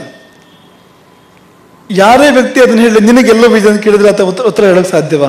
ನೀ ಪರಿಪೂರ್ಣನ, ನಿನ್ನ ಜೀವನದಲ್ಲಿ ಎಲ್ಲವೂ ಇದೆಯಾ, ಕೊರತೆ ಇಲ್ವಾ ನನ್ನ ಜೀವನದಲ್ಲಿ ಅಂದರೆ ಯಾರು ಉತ್ತರ ಹೇಳೋಕೆ ಸಾಧ್ಯ ಹೇಳಿ? ಸಾವಿಲ್ಲದ ಮನೆಯಿಂದ ಸಾಸಿವೆ ತಂದಾಗ ಆಗುತ್ತೆ ಅದು? ಸಾಧ್ಯವೇ ಇಲ್ಲ ಅಂತ. ಆದರೆ ಆತ ಎಂಥವನು ಅಂದರೆ, ಕಣ್ಣಿಗೆ ಕಾಣುವ ಒಂದು ಅಂಗದ ವೈಕಲ್ಯವನ್ನು ಮೀರಿ ನಿಂತ ಆತ. ಯಾಕೆಂದರೆ ಅಂತರಂಗದ ಬಲದಿಂದ, ಆತ್ಮಶಕ್ತಿಯಿಂದ. ಹಾಗಾಗಿಯೇ ಆತನಿಗೆ ಅಂಗವಿಕಲರ ಜೊತೆಗೆ ಸ್ಪರ್ಧಿಸುವ ಮನಸ್ಸಿಲ್ಲ. ತಥಾಕಥಿತ ಸರ್ವಾಂಗ ಪರಿಪೂರ್ಣರಿದ್ದಾರಲ್ಲ, ಅವ್ರ ಜೊತೆ ಸ್ಪರ್ಧಿಸಬೇಕು ಅನ್ನೋ ಇಚ್ಛೆ ಅವನಿಗೆ. ಅಂದ್ಕೊಂಡಿದಾರಲ್ಲ, ನನಗೆಲ್ಲವೂ ಇದೆ ಅಂತ, ನಾನು ಪರಿಪೂರ್ಣ ಅಂತ. ಅವ್ರ ಜೊತೆಗೆ ಸ್ಪರ್ಧಿಸಿ, ನಾನು ನಿಮ್ಮ ಹಾಗೆ, ನನ್ನನ್ನು ಬೇರೆ ಮಾಡಬೇಡಿ, ಆ ಸಂದೇಶ ಇದೆ ಅಲ್ಲಿ. ಎಷ್ಟು ಸೊಗಸಾಗಿ ಆತ ಹಾಡಿದ ಒಂದೇ ಹಾಡಿನಲ್ಲಿ ಅದೆಷ್ಟು ಭಾವ ಇತ್ತು. ಹಾಗಾಗಿ ಸನ್ಮಾನ ಕೃಷ್ಣ ಕಿಶೋರನಿಗೆ, ಸಂದೇಶ ಸಮಾಜಕ್ಕೆ.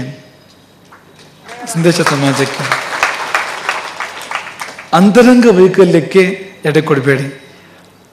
ಅಂತಹ ದೊಡ್ಡ ವೈಕಲ್ಯ ಬೇರೆ ಯಾವುದೂ ಇಲ್ಲ. ಅಂತರಂಗ ವೈಕಲ್ಯವನ್ನು ಮೀರಿ ನಿಲ್ಲಿ, ಅಂಗವೈಕಲ್ಯ ದೊಡ್ಡ ಸಂಗತಿಯೇ ಅಲ್ಲ, ಅದೇನೂ ಅಲ್ಲ ಎನ್ನುವ ಸಂದೇಶ ಆತನಿಂದ ಸಮಾಜಕ್ಕಿದೆ ಅಂತ ಅಂದ್ಕೊಳ್ತೇವೆ. ಆತನನ್ನು ಮನಸಾರೆ ಹರಿಸ್ತೇವೆ. ದೇವರು ನಿನಗೆ 100,000 ಕಣ್ಣುಗಳನ್ನ, 100,000 ದೃಷ್ಟಿಗಳನ್ನ ದೇವರು ನಿನಗೆ ಕೊಡಲಿ. ನಿನ್ನನ್ನು ನೋಡುವ ಕಣ್ಣನ್ನು ಸಮಾಜಕ್ಕೆ ದೇವರು ಕೊಡಲಿ ಎನ್ನುವ ಒಂದು ಆಶಂಸೆಯನ್ನು ಮಾಡ್ತಾ, ಇಂದು ಇನ್ನೊಂದು ತುಂಬ ತುಂಬ ಸಂತೋಷದ ವಿಷಯ ನಮಗೆ ಅಂದರೆ, ನಮ್ಮ ಪಿ ಜೆ ಭಟ್ ಇವತ್ತು ಚಾತುರ್ಮಾಸ ಪ್ರಶಸ್ತಿಗೆ ಭಾಜನಾಗಿದ್ದು. ನಮಗೊಂದು ಸಣ್ಣ ಸಂದಿಗ್ಧ ಇದೆ ಇಲ್ಲಿ.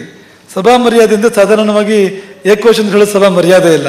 ಆದರೆ ಪಿ ಜಿಯನ್ನು ಒಂದು ಸತಿ ಕೂಡ ಬಹುವಚನದಲ್ಲಿ ನಾವು ಕರೆದಿಲ್ಲ ಅಂತ, ಇಲ್ಲಿವರೆಗೆ ಯಾವತ್ತೂ ಬಹುವಚನದಲ್ಲಿ ಕರೆದಿಲ್ಲ ಅಂತ. ಯಾಕೆಂದರೆ ಅಷ್ಟು ಹತ್ತಿರದ ಒಂದು ವ್ಯಕ್ತಿತ್ವ ಅದು, ಅಷ್ಟು ಆತ್ಮೀಯವಾಗಿರ್ತಕ್ಕಂಥ ವ್ಯಕ್ತಿತ್ವ. ಅಲ್ಲಿ ಅಹಂ ಇಲ್ಲವೇ ಇಲ್ಲ ಅಂತ, ಒಂದು ಚೂರು ಇಲ್ಲ ಅಂತ. ನಮ್ಗೆ ಆ ಕಥೆ ನೆನಪಾಗ್ತದೆ. ಒಬ್ಬ ಚಕ್ರವರ್ತಿಯ ಬಾಗಿಲಲ್ಲಿ ಫಕೀರ್ನೊಬ್ಬ ನಿಂತಿದ್ದಂತೆ. ಚಕ್ರವರ್ತಿಯೊಬ್ಬನ ಅರಮನೆಯ ಬಾಗಿಲಲ್ಲಿ ಫಕೀರ್ನೊಬ್ಬ ನಿಂತಿದ್ದಂತೆ. ಭವತಿ ಭಿಕ್ಷಾಂ ದೇಹಿ. ಚಕ್ರವರ್ತಿಗೆ ಕೊರತೆ, ಭಿಕ್ಷೆ ನೀಡೋದಕ್ಕೆ ತಯಾರಿದ್ದವನು. ಆದರೆ ಭಿಕ್ಷುಕನೇ ಒಂದು ಷರತ್ತನ್ನಾಗ್ತಾನೆ. ಆ ಷರತ್ತೇನು ಅಂದರೆ, ಭಿಕ್ಷುಕರಲ್ಲದವರು ಮಾತ್ರ ಭಿಕ್ಷೆ ನೀಡಬೇಕು ನನಗೆ. ಯಾರು ಸ್ವಯಂ ತಾವೇ ಭಿಕ್ಷುಕರೋ ಅವರು ನನಗೆ ಭಿಕ್ಷೆ ಕೊಡೋದು ಬೇಡ, ಭಿಕ್ಷುಕರಲ್ಲದವರು ಭಿಕ್ಷೆ ನೀಡಲಿ. ಚಕ್ರವರ್ತಿಗೆ ಕೋಪ ಬಂತಂತೆ, ಏನು ನನ್ನನ್ನು ಭಿಕ್ಷುಕ ಅಂತೀಯ ನೀನು? ಆ ಸಂಶಯ ಹೇಗೆ ಬಂತು ನಿನಗೆ ಅಂತ ಹೇಳೋದಾದ್ರೆ ಹೇಳು, ನಾನು ಭಿಕ್ಷುಕ ಅಲ್ಲ ಅಂತ. ಹಾಕೋದಾದ್ರೆ ಹೋಗ್ತೇನೆ ನಾನು. ರಾಜನಿಗೊಂದು ಅಹಂ ಇತ್ತಲ್ಲ, ನನ್ನ ಬಾಗಿಲಿಗೆ ಬಂದವರು ಯಾರು ಬರಿಗೈಲಿ ಹೋಗಿಲ್ಲ ಅಂತ. ಹಾಗಾಗಿ ನಿಲ್ಲು ಅಂತ ಹೇಳಿ ನಾನು ಭಿಕ್ಷುಕನಲ್ಲ ಅಂತ ಉದ್ಘೋಷಣೆ ಮಾಡಿ ಆತನಿಗೆ ಭಿಕ್ಷೆ ಹಾಕ್ಲಿಕ್ಕೆ ಮುಂದಾಗ್ತಾನೆ. ಭಿಕ್ಷೆಯನ್ನು ಆತ ಅನ್ನ ಹಾಕಲಿಲ್ಲ, ಚಿನ್ನ ಹಾಕಿತಾನಂತೆ. ಭಿಕ್ಷೆ ರೂಪದಲ್ಲಿ ಚಿನ್ನದ ನಾಣ್ಯಗಳು ತಂದು ಆತನ ಭಿಕ್ಷಾ ಪಾತ್ರೆಯಲ್ಲಿ ಸುರುವಿದ. ಅದು ಸುರಿದು ಹೋಯ್ತಂತೆ, ಅದು ಕಾಣಲೇ ಇಲ್ಲ, ಒಂದು ನಾಣ್ಯವೂ ಇಲ್ಲ ಪಾತ್ರೆಯಲ್ಲಿ. ಮತ್ತಷ್ಟು ಇನ್ನಷ್ಟು ತಂದು ಭಿಕ್ಷಾ ಪಾತ್ರೆಗೆ ಸುರಿತಾನೆ. ಕೊನೆಗೆ ಕೋಶವೇ ಬರೆದಾಯಿತು ರಾಜನದ್ದು, ಅವನು ಸರ್ವಸ್ವ ಬರೆದಾಯಿತು. ಮೈ ಮೇಲೆ ಆಭರಣಗಳೆಲ್ಲ ಹಾಕ್ತಾನೆ, ತುಂಬ್ತಾ ಇಲ್ಲ ಪಾತ್ರೆದು. ಕೊನೆಗೆ ಅವನಿಗೆ ಅರ್ಥ ಆಯಿತು ತಾನು ಎಲ್ಲಿ ತಪ್ತಾ ಇದ್ದೇನೆ ಅಂತ. ಹೆಚ್ಚು ವಿವರಣೆ ಹೇಳೋದಿಲ್ಲ ನಾವು. ಕೊನೆಗೆ ಆತ ಏನು ಮಾಡಿದಂತೆ ಅಂದರೆ, ತನ್ನ ಮುತ್ತಿನ ಕಿರೀಟವನ್ನು ತೆಗೆದು ಭಿಕ್ಷಾಪಾತ್ರೆಗೆ ಹಾಕ್ತಾನೆ. ಭಿಕ್ಷಾಪಾತ್ರೆಗೆ ಕಿರೀಟ ಬೀಳುವಾಗ ಅವನ ಕಣ್ಣಿಂದ ಒಂದು ಹನಿ ನೀರು ಬಿತ್ತಂತೆ ಆ ಭಿಕ್ಷಾಪಾತ್ರೆಯಲ್ಲಿ, ತುಂಬಿತು ಪಾತ್ರೆ.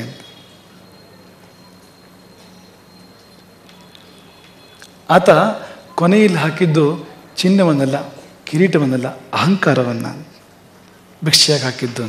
ಆಗ ಸಂದಿತ್ತು ಭಿಕ್ಷೆ.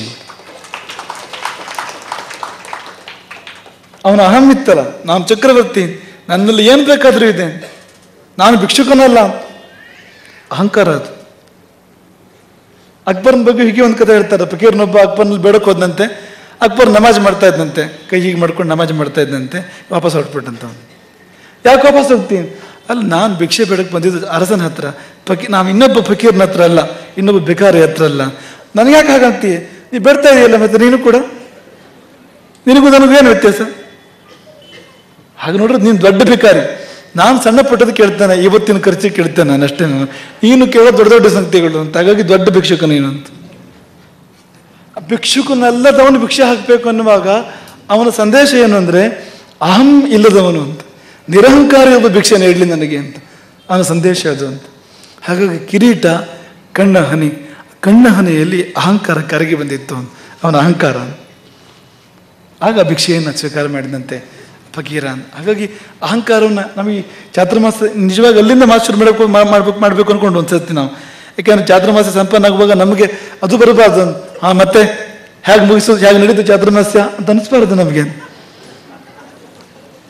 ಎಂತೆಂಥ ಸಂದರ್ಭಗಳಿದ್ವು, ಮತ್ತೆ ಮರೆ ಬಿಡಲಿಲ್ಲ ಚಾತುರ್ಮಾಸ್ಯವನ್ನ, ಆಗಬಾರ್ದು ಹಾಗೆ ಅಂತ. ಒಂದು ಕ್ಷಣವೂ ಹಾಗೆ ಅನಿಸ್ಬಾರ್ದು ಅಂತ, ಯಾವ ಕಾರಣಕ್ಕೂ ಹಾಗೆ ಅನಿಸ್ಬಾರ್ದು ಅಂತ. ಏನು ಅವನು ನಡೆಸಿದ್ದಕ್ಕೆ ನಡೀತು ಚಾತುರ್ಮಾಸ್ಯ ಅಂತ ಅಷ್ಟೇ ಹೇಳ್ತಾ ಇರೋ. ನೀನು ಸೇಫ್, ನೀನು ಸುರಕ್ಷಿತ ನೀನು ಅಂತ. ಅದು ಬಿಟ್ಟು ಎಲ್ಲರೂ ನಾನು ಚಾತುರ್ಮಾಸ ನಡೆಸಿದೆ ಅಂದೇವ ಬಂತು ಕೂಡಲೇ, ಅದೆಲ್ಲ ತೋರಿಸ್ತಾನೆ ಅವನು ಕೂಡಲೇ ಅಂತ. ಅವನಿಗೆ ಇದೊಂದು ಆಟ. ಕೂಡಲೇ ಅದು ಹಾಗಲ್ಲ, ನೀನೆಲ್ಲ ನಡೆಸಿದ್ದು ನಾನೇ ನಡೆಸಿದ್ದು ಅಂತ ತೋರಿಸ್ತಾನೆ ಅಂತ. ಮುಂದೆ ನಡೆಯೋದಿಲ್ಲ ಸರಿಯಾಗಿ, ಅದರ ಮೂಲಕ ತೋರಿಸ್ತಾನೆ ಅವನು ಅಂತ. ಹಾಗಾಗಿ ನಿರಹಂಕಾರ ತುಂಬ ಮುಖ್ಯವಾಗಿರ್ತಕ್ಕಂಥ ಒಂದು ಗುಣ ಅಂತ. ಅದನ್ನು ಕಲಿಬೇಕು ನಾವೆಲ್ಲರೂ ಕೂಡ. ಈ ನಾನೇಕೆ ಹೀಗೆ ಪ್ರವಚನಕ್ಕೆ ಸೇರಿಸ್ಬೋದು ಇದನ್ನು ಕೂಡ. ಯಾಕೆಂದರೆ ನಾವು ಯಾಕೆ ಹಾಗೆ ಎಷ್ಟೋ ಬಾರಿ ಅಂದರೆ, ಎಲ್ಲ ಒಂದು ಕಡೆ ಸಣ್ಣದು ದೊಡ್ಡದು ಅಹಂ ಕೆಲಸ ಮಾಡ್ತಾ ಇದ್ದಾಗಲೇ ನಾವು ಪೆಟ್ಟು ತಿಂತೇವೆ, ಜೀವನದಲ್ಲಿ ಕಷ್ಟಪಡ್ತೇವೆ ಅಂತ. ಹಾಗಾಗಿ ಅಹಮ್ಮನ್ನು ಮೀರಬೇಕು. ಆ ಚಕ್ರವರ್ತಿ ನಾನೇಕೆ ಹೀಗೆ ಅಂತ ಕೇಳಿದರೆ ಅದಕ್ಕೆ ಭಿಕ್ಷು ಕೊಡುವ ಉತ್ತರ, ನಿನ್ನ ಅಹಮ್ಮಿಂದಾಗಿ ನೀನು ಹಾಗೆ ಅಂತ. ಯಾಕೆ ನೀನು ಎಲ್ಲವನ್ನು ಕಳ್ಕೊಂಡಿದ್ರೆ ನಿನ್ನ ಅಹಮ್ಮಿಂದಾಗಿ. ಇದೆ ಅಂತಿತ್ತಲ್ಲ ನಿನಗೆ, ಇಲ್ಲ ಅಂತ ಮಾಡಿ ತೋರಿಸಿದೆ ನೋಡಿ ನಿನಗೆ ಅಂತ. ಪೀಚೆಯಲ್ಲಿ ಇರುವ ಗುಣ ಅದು ಅಂತ. ಮನುಷ್ಯ ಇಲ್ಲಿಯವನಲ್ಲ, ಅಂತರಿಕ್ಷದವನು ಅಂತ. ಅಲ್ಲ, ಇಲ್ಲೇ ನಾವೊಂದು ಮಾಡಿ ಮನೆ ಕಟ್ಟಿ ನಾನೊಂದು ಜನ ಅಂತ ಓಡಾಡ್ತೇವೆ ಎಷ್ಟೋ ಸರ್ತಿ. ಇನ್ನು ಪೀಜೆ ಹೇಗಿರಬೇಕು ಅಂತ. ಇಲ್ಲಿಂದ ಅಲ್ಲಿವರೆಗೆ, ಮಂಗಳ ಗ್ರಹದವರೆಗೆ, ಚಂದ್ರಗ್ರಹದವರೆಗೆ ವ್ಯಾಪ್ತಿ ಇರುವಂಥದ್ದು. ಆತ ಭಾಗಿಯಾಗಿ ನಿರ್ಮಾಣ ಆಗಿರ್ತಕ್ಕಂಥ ಉಪಗ್ರಹಗಳು ಅಂತರಿಕ್ಷವನ್ನು ಸುತ್ತುತ್ತಾ ಇದ್ದಾವೆ, ಅನ್ಯಾನ್ಯ ಗ್ರಹಗಳನ್ನು ಅಧ್ಯಯನ ಮಾಡ್ತಾ ಇದ್ದಾವೆ. ಈ ಭೂಮಿಯಲ್ಲಿ ವಾಸ ಮಾಡುವ ಇತರ ಮನುಷ್ಯರಿಗೆ ನಾನಾ ಬಗೆಯ ಉಪಕಾರಗಳನ್ನು ಮಾಡಿಕೊಡ್ತಾ ಇದ್ದಾವೆ. ಎಲ್ಲಿ ನೀರಿದೆ, ಎಲ್ಲಿ ಖನಿಜ ಇದೆ, ಇನ್ನೇನಿದೆ, ಅದರಿಂದ ಇನ್ನೇನು ಲಾಭ. ಅದೇನೋ ಎಷ್ಟೋ ಸರಿ ಏನಾಗುತ್ತೆ ಅಂದರೆ, ಮನುಷ್ಯ ಅಂತರಿಕ್ಷಕ್ಕೆ ಹೋದಾಗ ಏನಾಗುತ್ತೆ ಅಂದರೆ ಭೂಮಿ ಸಂಬಂಧ ಕಳ್ಕೊಂಡ್ಬಿಡ್ತಾನೆ ಅವನು. ಈ ಭೂಮಿ ಮನುಷ್ಯರಿಗೆ ಅವನು ಉಪಯೋಗ ಏನೂ ಇರೋದಿಲ್ಲ. ಎಷ್ಟೋ ಜನ ಎತ್ತರ ಬೆಳೆದವರು ನಾವು ಅದನ್ನು ಯಾವಾಗಲೂ ಹೇಳ್ತೇವೆ, ಎತ್ತರ ಆದ ಕೂಡಲೇ ಅವನು ಹತ್ತಿರ ಇರೋದೇ ಇಲ್ಲ, ಅವನು ದೂರ ಆಗಿಬಿಡ್ತಾನೆ ಅವನು ಅಂತ. ಎತ್ತರ ಇರುವವರು ಹತ್ತಿರ ಅಲ್ಲ, ಹಾಗಾಗಿ ಅವರಿಂದ ನಮಗೇನು ಲಾಭ ಇಲ್ಲ. ಹತ್ತಿರ ಇರುವವರು ಎತ್ತರದವರು ಅಲ್ಲ, ಸಣ್ಣ ಜನಗಳವರೆಲ್ಲರೂ ಕೂಡ, ಅವರಲ್ಲಿ ಏನೂ ಲಾಭ ಇಲ್ಲ. ಬದುಕಿನ ಕಷ್ಟ ಇದು ಅಂತ. ಬದುಕಿಗೆ ಮಹತ್ತಾದ ಲಾಭ ಆಗೋದು ಯಾವಾಗ ಅಂದರೆ ಎತ್ತರದವನು ಹತ್ತಿರ ಇದ್ದರೆ, ಅದು ಬದುಕಿಗೆ ಆಗ್ತಕ್ಕಂಥ ಮಹಾಲಾಭ ಅಂತ. ಎತ್ತರ ಹೋದವನು ನಿಜವಾಗ ಸಣ್ಣ ಮನುಷ್ಯ ಆದರೆ ಅವನು ಹತ್ತಿರ ಇರೋದಿಲ್ಲ, ಎತ್ತರ ಹೊತ್ತಿರಾಗ ದೂರ ಆಗಿಬಿಡ್ತಾನೆ. ನಿಜವಾಗ ಅವನು ದೊಡ್ಡ ಮನುಷ್ಯ ಆದರೆ ಅವನು ಎತ್ತರ ಬೆಳೆದ ಹಾಗೆ ಮನುಷ್ಯರಿಗೆ ಇನ್ನೂ ಹತ್ತಿರ ಆಗ್ತಾನೆ. ತನ್ನ ಸುತ್ತಮುತ್ತ ಇರೋರಿಗೆ, ತಾನು ಎಲ್ಲಿ ಹುಟ್ಟಿದನೋ ಎಲ್ಲಿ ಬೆಳೆದನೋ ಅವರಿಗೆಲ್ಲ ಹತ್ತಿರ ಆಗ್ತಾನೆ. ಒಂದು ವೃಕ್ಷ, ಒಂದು ಬೀಜ ದೊಡ್ಡ ವೃಕ್ಷವಾಗಿ ಬೆಳೀತದಲ್ಲ, ಆಕಾಶ ಚುಂಬಿಯಾಗಿ ಬೆಳೀತದಲ್ಲ, ಬೆಳೆದಾಗ ಭೂಮಿ ಬಿಡ್ತದೆ ಅದು ಅಂತ. ನೀವು ಯೋಚನೆ ಮಾಡಿ, ತಾನು ಬೀಜವಾದಾಗ ಎಲ್ಲಿದ್ದನೋ, ತಾನಿನ್ನೂ ಅಂಕುರವಾದಾಗ ಸಸಿ ಆದಾಗ ಎಲ್ಲಿದ್ದನೋ ಆ ಭೂಮಿಯನ್ನು ಬಿಟ್ಬಿಡ್ತದ? ಹೋಗಿ ಮೋಡಕ್ಕೆ ನೇತಾಡ್ಲಿಕ್ಕೆ ಸಾಧ್ಯ ಆ ವೃಕ್ಷ? ಸಾಧ್ಯ ಇಲ್ಲ ನೋಡಿ. ಭೂಮಿಯನ್ನು ಬಿಡುವುದಲ್ಲ, ಸ್ವಲ್ಪ ಸಡಿಲಾದ್ರೆ ಸಾಕು ಬಿದ್ದೋಗ್ಬಿಡ್ತದೆ ವೃಕ್ಷ. ಅದು ಬೀಜಗೆ ನಾವು ಎರಡನ್ನೂ ಹೇಳಬೇಕು. ಒಂದು ಸ್ವಭಾವದಿಂದ ಕೂಡ ಅಷ್ಟು ಎತ್ತರ ಇದ್ದರೂ ತುಂಬ ಹತ್ತಿರ ಇರ್ತಕ್ಕಂಥ ಒಂದು ವ್ಯಕ್ತಿತ್ವ ಅದು. ಇನ್ನೊಂದು, ಅಲ್ಲಿ ಮಾಡುವ ಕೆಲಸ ಕೂಡ ಹಾಗೆ, ಇಸ್ರೋದವ್ರು ಮಾಡುವ ಕೆಲಸ ಕೂಡ ಹಾಗೆ. ಅವ್ರು ಸುಮ್ಮನೆ ಏನೋ ಅಂದರೆ ಕೆಲಸಕ್ಕೆ ಬಾರದಿರೋ ಸಂಶೋಧನೆ ಅಲ್ಲ ಅದು. ಮನುಷ್ಯರ ಅಂದರೆ ಭೂಮಿಯಲ್ಲಿ ವಾಸ ಮಾಡುವ ಮನುಷ್ಯರ ಉತ್ಥಾನಕ್ಕೆ ಕಾರಣ ಆಗ್ತಕ್ಕಂಥ ಶೋಧನೆಗಳನ್ನ ಮಾಡ್ತಾರೆ. ಎಷ್ಟೋ ಸಾರಿ ಇಲ್ಲಿದ್ರೂ ಕಾಣದೇ ಇರೋದು ಅಷ್ಟೆತ್ರಕ್ಕೆ ಹೋದ್ರೆ ಕಾಣಕ್ಕೆ ಶುರು ಆಗುತ್ತೆ ಅಂತ.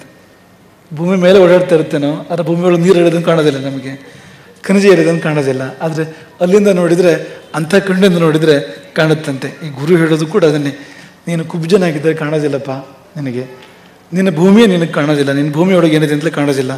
ಎತ್ತರವಾದರೆ ಅಂಥ ಕಣ್ಣು, ಅಂಥ ದೃಷ್ಟಿಯಿಂದ ನೋಡಿದರೆ ಅಂಥ ಸಂಪತ್ತೆಲ್ಲ ಕಾಣುತ್ತೆ ನಿನಗೆ. ಅಂತಹ ಅಂತರಿಕ್ಷದ ಮನುಷ್ಯ, ಅಷ್ಟು ದೊಡ್ಡ ವಿಜ್ಞಾನಿ ನಿಜವಾಗಿಯೂ ಕೂಡ. ಆದರೆ ಎಷ್ಟು ಅಂದರೆ ಹೊಸನಗರಕ್ಕೆ ಹೋಗಿ ಆ ಗುರುಕುಲದ ಮಕ್ಕಳ ಜೊತೆಗೆ ಗಂಟೆ ಗಂಟೆ ಗಂಟೆ ಉಪಗ್ರಹಗಳ ಬಗ್ಗೆ, ಬೇರೆ ಬೇರೆ ಗ್ರಹಗಳ ಬಗ್ಗೆ, ಎಲ್ಲದರ ಬಗ್ಗೆ, ಇಸ್ರೋ ಬಗ್ಗೆ ಆ ಮಕ್ಕಳ ಜೊತೆಗೆ ಎಷ್ಟೋ ಗಂಟೆ ಕಳೆದಿರ್ತಕ್ಕಂಥದ್ದು ಅದು ತೋರಿಸ್ತದೆ. ನಿಜವಾಗಿ ಅವರೇ ಪ್ರಯೋಜನಕ್ಕೆ ಬರುವಂಥವ್ರು ಅಂಥವ್ರೆ. ಹಾಗಾಗಿ ಅಂಥ ಒಂದು ಪೀಜೆ ನಮಗೆಲ್ಲ ತುಂಬ ಹೆಮ್ಮೆ. ಇಸ್ರೋದಂಥ ಸಂಸ್ಥೆಯಲ್ಲಿ ಅಷ್ಟು ಎತ್ತರವನ್ನು ತಲುಪಿ ಅಷ್ಟೆಲ್ಲ ಮಹತ್ ಕಾರ್ಯಗಳಲ್ಲಿ ಪ್ರತ್ಯಕ್ಷ ಭಾಗಿಯಾಗಿ, ಅತ್ಯಂತ ಒಳಗಿದ್ದು ಭಾಗಿಯಾಗಿ, ಈಗಲೂ ಆ ಸಂಸ್ಥೆಗೆ ಉಪಯೋಗ ಆಗ್ತಾ, ಆ ಕಾರ್ಯಕ್ಕೆ ಉಪಯೋಗ ಆಗ್ತಾ, ಜೊತೆಗೆ ನಿಮ್ಮ ಮಧ್ಯೆ ಬಂದು ಎಷ್ಟೋ ಸತಿ ನಿಮ್ಮ ಅಕ್ಕಪಕ್ಕ ಕೂತಿರ್ತಾರೆ ಈ ಸಭೆಯಲ್ಲಿ. ಇಲ್ಲಿ ಚಾತುರ್ಮಾಸದಲ್ಲಿ ಪೀಜೆ ಅಂಥವರು ಎಷ್ಟೋ ಬಾರಿ ನಿಮ್ಮ ಅಕ್ಕಪಕ್ಕ ಕೂತಿರ್ತಾರೆ, ನಿಮ್ಗೆ ಗೊತ್ತಿರೋದಿಲ್ಲ ಅಷ್ಟೇ. ಹಾಗೆ ಆತ ಕುಳಿತವನು ಈ ಸಭೆಯಲ್ಲಿ ಎಷ್ಟೋ ಬಾರಿ. ಇಂದೊಂದು ದಿನ ವೇದಿಕೆ ಮೇಲೆ ಕೂರು ಹಾಗೆ ಅಂತ ಒಂದು ಸಂದರ್ಭ ಬಂದಿದೆ. ನಾನು ತುಂಬ ಸಂತೋಷ ಪಡ್ತೇವೆ. ಈ ಸನ್ಮಾನ ಮಠದ ಒಬ್ಬ ಶಿಷ್ಯನಿಗೆ ಸಂದಿದೆ. ಈ ಸನ್ಮಾನ ಉಂಚಗಿಯ ನೆಲದಿಂದ ಶುರು ಮಾಡಿ ಚಂದ್ರಗ್ರಹದವರೆಗೆ, ಮಂಗಳ ಗ್ರಹದವರೆಗೆ ಇದು ವ್ಯಾಪ್ತಿ ಇದೆ. ಇವತ್ತು ಮಾಡಿರ್ತಕ್ಕಂಥ ಈ ಚಾತುರ್ಮಾಸ ಪ್ರಶಸ್ತಿಗೆ ಇಲ್ಲಿಂದ ಅಲ್ಲಿವರೆಗೆ ಈ ಸನ್ಮಾನ ಇಸ್ರೋಕ್ಕೂ ಕೂಡ ಸಂದಿದೆ.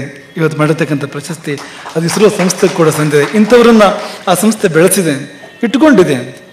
ಅದು ಒಂದು ದೊಡ್ಡ ವಿಷಯ. ಈ ಒಳ್ಳೆಯವ್ರನ್ನ ಇಟ್ಕೊಳ್ಳೋದು ಅನ್ನೋದು ದೊಡ್ಡ ವಿಷಯ ಅಂತ. ಒಂದು ಮನೆಯಲ್ಲಾಗಲಿ ಅಥವಾ ಒಂದು ಸಂಸ್ಥೆಯಲ್ಲಾಗಲಿ, ಒಂದು ಊರಲ್ಲಾಗಲಿ, ಸಮಾಜದಲ್ಲಾಗಲಿ ಒಳ್ಳೆಯವ್ರನ್ನ ಇಟ್ಕೊಳ್ಬೇಕಾದ್ರೆ ಒಂದಷ್ಟು ಯೋಗ್ಯತೆ ಬೇಕಾಗ್ತದೆ. ಇಲ್ಲಾಂದ್ರೆ ಒಳ್ಳೆಯವ್ರನ್ನ ಇಟ್ಕೊಳ್ಳೋಕ್ಕಾಗೋದಿಲ್ಲ ಅಂತ. ಇಸ್ರೋ ಇಂಥವ್ರನ್ನ ಇಟ್ಕೊಂಡಿದೆ 40 ವರ್ಷ ಅಂದರೆ ಅದು ಒಳ್ಳೆ ಸಂಸ್ಥೆಯಿಂದ ಒಪ್ಕೊಳ್ಬೇಕು ನಾವು ಕೂಡಲೇ ಅದಕ್ಕೆ ಅಂತ. ನಾವು ಪೀಜೆಗೆ ಯಾವಾಗಲೂ ತಮಾಷೆ ಮಾಡೋದು, ಇದು ಇಂಗ್ಲೀಷಿನ ಪೀಜೆ ಅಲ್ಲ, ಹಿಂದಿಯ ಪೀಜೆ ಇದು ಅಂತ.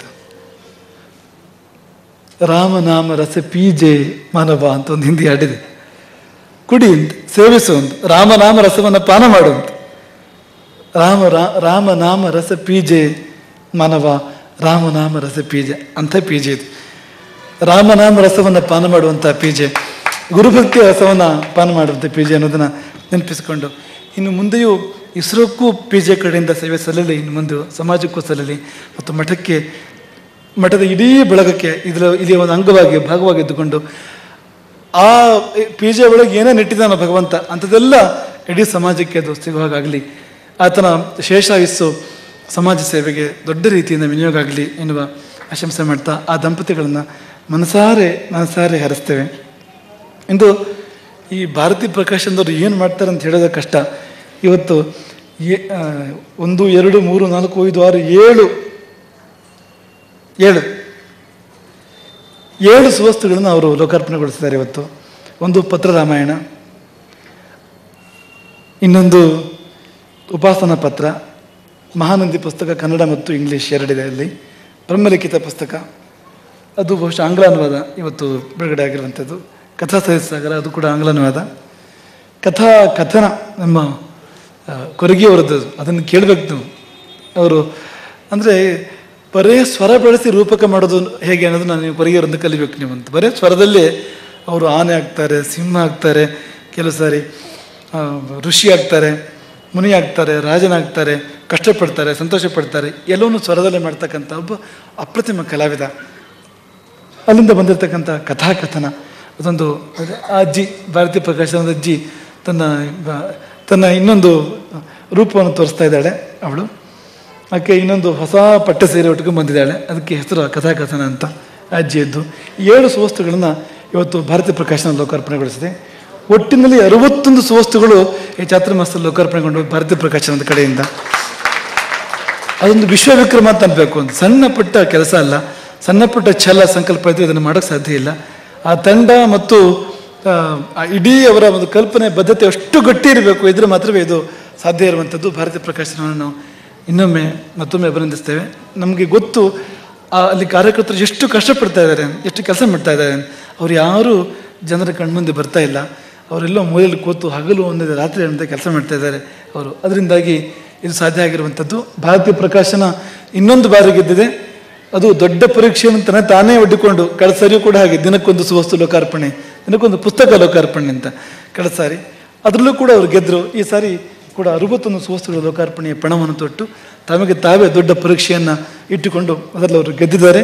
ನಿಮಗೆ ಫುಲ್ ಮಾರ್ಕ್ಸ್ ನಿಮಗೆ ಈ ಚಾತುರ್ಮಾಸದಲ್ಲಿ ಕೂಡ ಅನ್ನೋದನ್ನು ಹೇಳ್ತಾ, ಈ ನಮ್ಮ ಭಾರತೀಯ ಪ್ರಕಾಶನ ಜಗತ್ತಿನಲ್ಲಿ ಮಾದರಿ ಒಂದು ಸಂಸ್ಥೆಯಾಗಿ ಬೆಳೀತಾ ಇದೆ ಅನ್ನೋದನ್ನು ನೆನಪಿಸ್ಕೊಂಡು ಸಂತೋಷ ಪಡ್ತಾ, ಕೊನೆಯಲ್ಲಿ ಪೋರ್ಟಲ್ಗೆ ಬರ್ತಾ ಇದ್ದೇವೆ. ಇದು ನಮಗೆ ತುಂಬ ಹಳೆಯ ಕನಸು, ಈ ಪೋರ್ಟಲ್ ಅನ್ನೋದು ವರ್ಷಗಟ್ಟಲೆ ಹಳೆ ಕನಸು.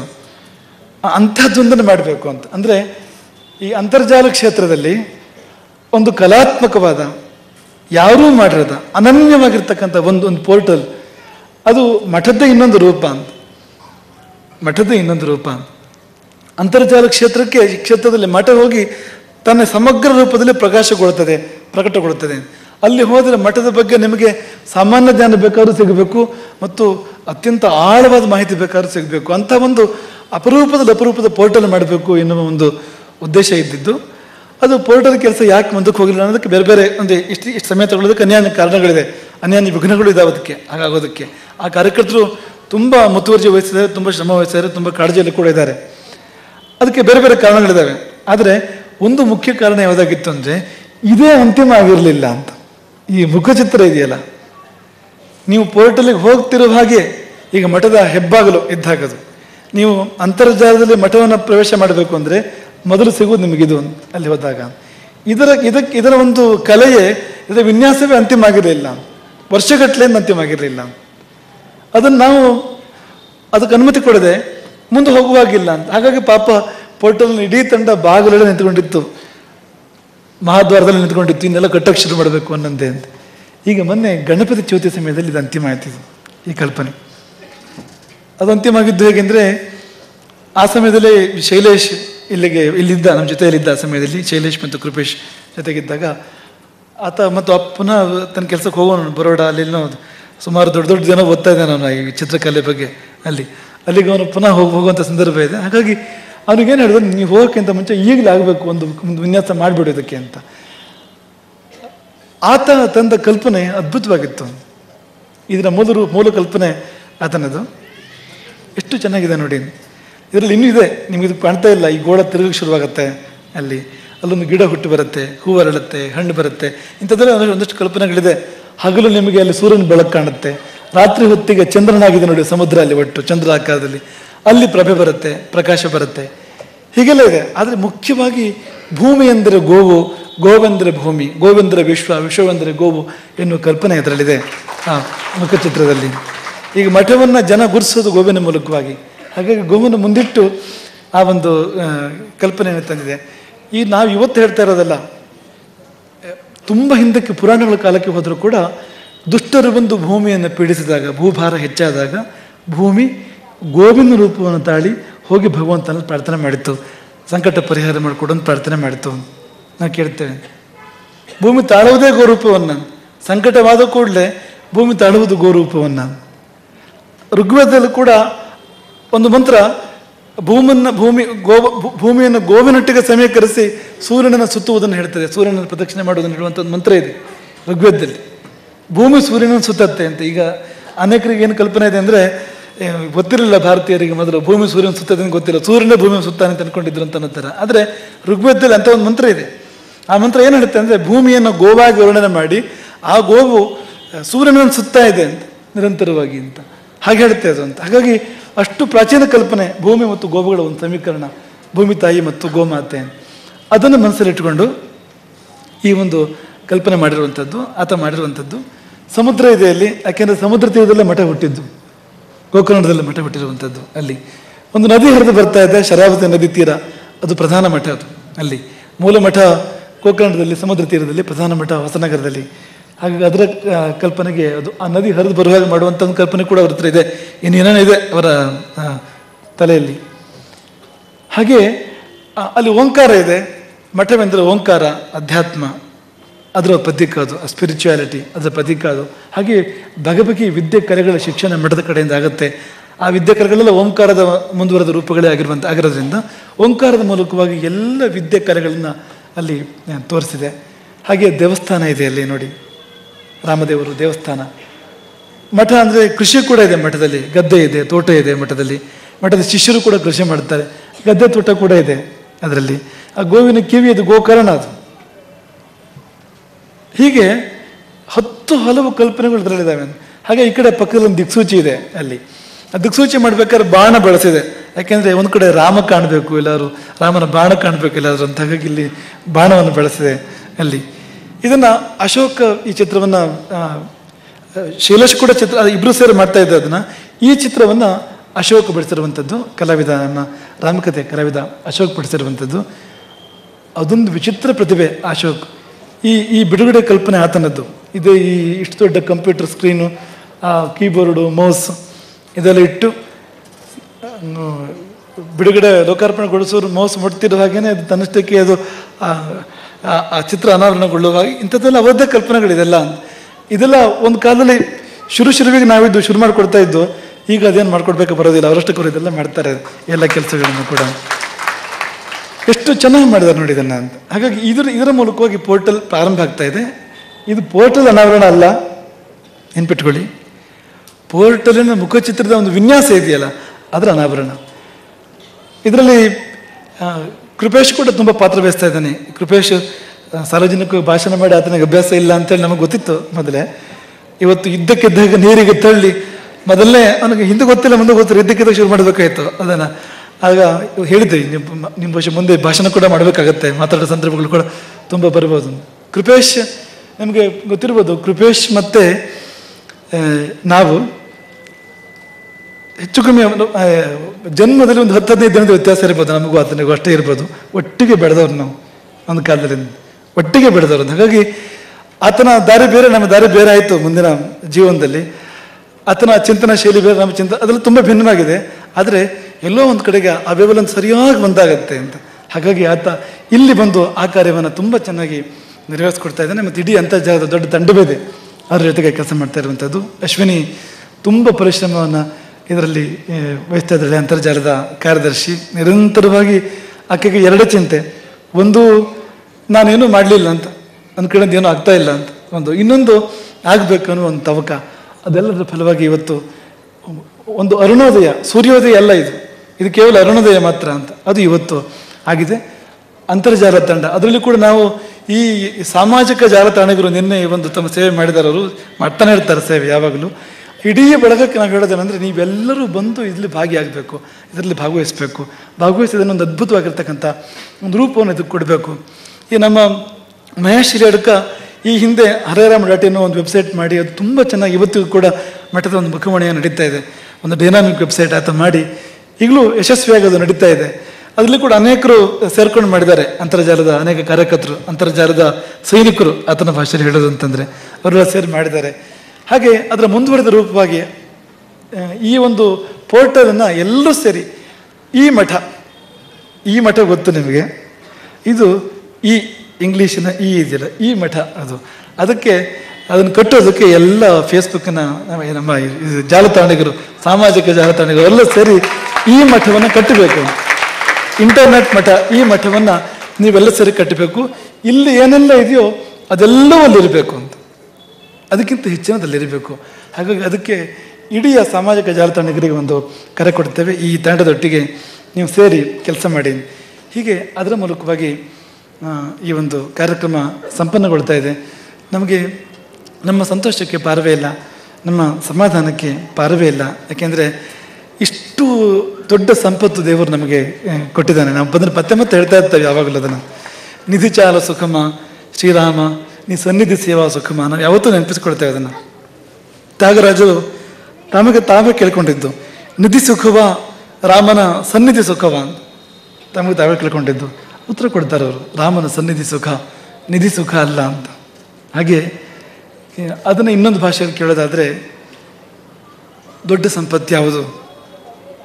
ಧನವು ಜನವು. ದೊಡ್ಡ ಸಂಪತ್ತು ಯಾವುದು? ನಮ್ಮ ದೃಷ್ಟಿಯಿಂದ ಧನ ಅಲ್ಲ, ಯಾಕೆಂದರೆ ಅದಕ್ಕೆ ಜೀವ ಇಲ್ಲ, ಅದು ಜಡ. ಇದಕ್ಕೆ ಜೀವ ಇದೆ, ಇದು ಚೈತನ್ಯ ಇದೆ. ಹಾಗಾಗಿ ಈ ಒಬ್ಬೊಬ್ಬ ವ್ಯಕ್ತಿ ಕೂಡ ಕೋಟಿ ರೂಪಾಯಿಗಿಂತ ಮಿಗಿಲಾಗಿರ್ತಕ್ಕಂಥ ಬೆಲೆ ಬಾಳ್ತಾರೆ ನಮಗೆ. ನಮ್ಮ ಮುಂದೆ ನೀವು ಯಾರು ಕೂತ್ಕೊಂಡಿದ್ದೀರಿ? ಒಂದೊಂದು ಜೀವಕ್ಕೆ ನಾವು ಕೊಹಿನೂರು ವಜ್ರಕ್ಕಿಂತ ಮಿಗಿಲಾದ ಬೆಲೆ ಕಟ್ಟುತ್ತೇವೆ. ನಮಗೆ ನಮ್ಮ ಜೀವನದಲ್ಲಿ ನಾವು ಖುಷಿ ಪಡುವ ಸಂಗತಿಗಳೇ ಅದೆರಡು ಅಂತ. ಒಂದು ಸದಾ ಜೊತೆಗಿರುವ ರಾಮ ಒಳಗಿನಿಂದ, ಇನ್ನೊಂದು ಹೊರಗಿನಿಂದಲೂ ನಿಮ್ಮ ರೂಪದಲ್ಲಿ ಸದಾ ಜೊತೆಗಿರುವ ರಾಮ. ಇದೆಲ್ಲ ನಮ್ಮ ಜೀವನದ ಆಸ್ತಿ, ನಮ್ಮ ಜೀವನದ ಸಾಧನೆಗಳು. ಅದರಲ್ಲಿ ನೋಡಿದಾಗ ದಿನೇ ನಾವು ಶ್ರೀಮಂತರಾಗ್ತಾರೋ ಕಾಣ್ತಾ ಇದೆ ನಮಗೆ ಅಂತ. ನಿನ್ನೆಗಿಂತ ಇವತ್ತು ಇನ್ನೂ ಜಾಸ್ತಿ, ಇವತ್ತಿಗಿಂತ ನಾಳೆ ಇನ್ನೂ ಜಾಸ್ತಿ ಅನ್ನುವ ಹಾಗೆ ಒಂದೊಂದು ಹೊಸ ಸವಾಲುಗಳು ಬಂದಾಗೆ ಮಠಕ್ಕೆ ಬರೋ ಸಂಖ್ಯೆ 1,000 ಜಾಸ್ತಿ, 2,000 ಜಾಸ್ತಿ ಅನ್ನೋ ಥರ ನಡೀತಾ ಇರ್ತದೆ. ಇದಂತ ವಿಚಿತ್ರ. ನಡೆಯೋದು ಹೇಗೆ ನಡೆಯುತ್ತೆ ಅಂದರೆ, ಇನ್ನು ಜನ ಬರೋದು ಕಡಿಮೆ ಆಗಬೇಕು, ಜನ ಬರಬಾರ್ದು ಮತ್ತೆ ನಡೀತೆ ವಿದ್ಯಮಾನಗಳು. ಆದರೆ ಆಗೋದೇನೆಂದರೆ, ಒಂದೊಂದು ಪ್ರಶ್ನೆಗಳು ಬಂದ ಹಾಗೇನೆ, ಒಂದೊಂದು ಸವಾಲು ಬಂದ ಹಾಗೇನೆ, ಇವತ್ತು 1,000 ಜಾಸ್ತಿ, ನಾಳೆ ಮತ್ತೊಂದು 1,000 ಜಾಸ್ತಿ ಅಂತನೂ ಹಾಗೆ. ಹಾಗಾಗಿ 1000 ಜನ ರಾಮಚಂದ್ರಾಪುರ ಮಠದಲ್ಲಿ, 1000 ಜನ ಅಂತ. ಆ ಜನಕ್ಕೆ ಸಾವಿಲ್ಲ. 1000 ಜನ, ಸಾವೇ ಇರದ ಜನ. ಆ ಜನ ಸಂದೋಹಕ್ಕೆ ಮುಕ್ತಾಯ ಅಂತ ಇಲ್ಲ, ಅಂತ್ಯ ಅಂತ ಇಲ್ಲ. ಮತ್ತು ನಿರಂತರ ವೃದ್ಧಿ ಶುಕ್ಲ ಪಕ್ಷದ ಚಂದ್ರನಾಗೆ. ಹಾಗೆ ಈ ಚಾತುರ್ಮಾಸದ ಕೊನೆಯ ದಿನ ಇವತ್ತು ಪರಿಪೂರ್ಣವಾಗಿ ನೀವೆತ್ತ ನೋಡಿದರತ್ತ ಪರಿಪೂರ್ಣ ಅಂತ ಅನ್ನೋ ಒಂದು ವಾತಾವರಣವನ್ನು ಇವತ್ತಿಲ್ಲಿ ಕಾಣ್ತಾ ಇದ್ದೇವೆ. ತುಂಬ ತುಂಬ ಸಮಾಧಾನ ಅಂತ ಅನ್ನಿಸ್ತದೆ. ಪಾಂಡಣ್ಣ ಆಡಿದ ಮಾತುಗಳನ್ನು ಗಮನಿಸ್ತಾ ಇದ್ವಿ. ಪಾಂಡಣ್ಣನ ಪರಿಚಯ ಅನೇಕ ಸತಿ ನಾವು ಹೇಳಿದ್ದೇವೆ ವೇದಿಕೆಯಲ್ಲಿ. ನಾವು ಚಿಕ್ಕ ವಯಸ್ಸಿಂದ ಹಾಗೆ ನಾವು ಕರಿತಾ ಇದ್ದು ಆತನ. ನಾವಿಬ್ಬರು ಕೂಡ ಹಾಗೆ, ನಾವಿಬ್ಬರು ಸಹಪಾಠಿಗಳು. ನಾವು ಒಟ್ಟಿಗೆ ಎಷ್ಟೋ ವರ್ಷ ಒಟ್ಟಿಗೆ ಇದ್ದವರು, ಒಂದೇ ಛಾತ್ರಾವಾಸದಲ್ಲಿ ಒಟ್ಟಿಗೆ ವಿಶ್ರಾಂತಿ ಮಾಡ್ತಾ, ಒಟ್ಟಿಗೆ ಊಟ ಮಾಡ್ತಾ ಕಾಲ ಕಳೆದವರು. ಈಗ ಒಂದು ಪೀಠದಲ್ಲಿ ಆತ ಇದ್ದು, ಇನ್ನೊಂದು ಪೀಠದಲ್ಲಿ ನಾವಿದ್ದೇವೆ ಇಲ್ಲಿ ಅಂತ ಒಂದು ಸನ್ನಿವೇಶ ಇವತ್ತಿದೆ. ಹಾಗಾಗಿ ಪಾಂಡಣ್ಣನ ಸಂದೇಶ ಕೂಡ ಬಂದಿದ್ದದೇ, ದೊಡ್ಡದು ಇದು ಎಲ್ಲಕ್ಕಿಂತ. ಭಾವ ದೊಡ್ಡದು, ಭಾವಕ್ಕೆ ಸಾವಿಲ್ಲ ಮತ್ತು ಜನಸಂದೋಹಕ್ಕೆ ಸಾವಿಲ್ಲ.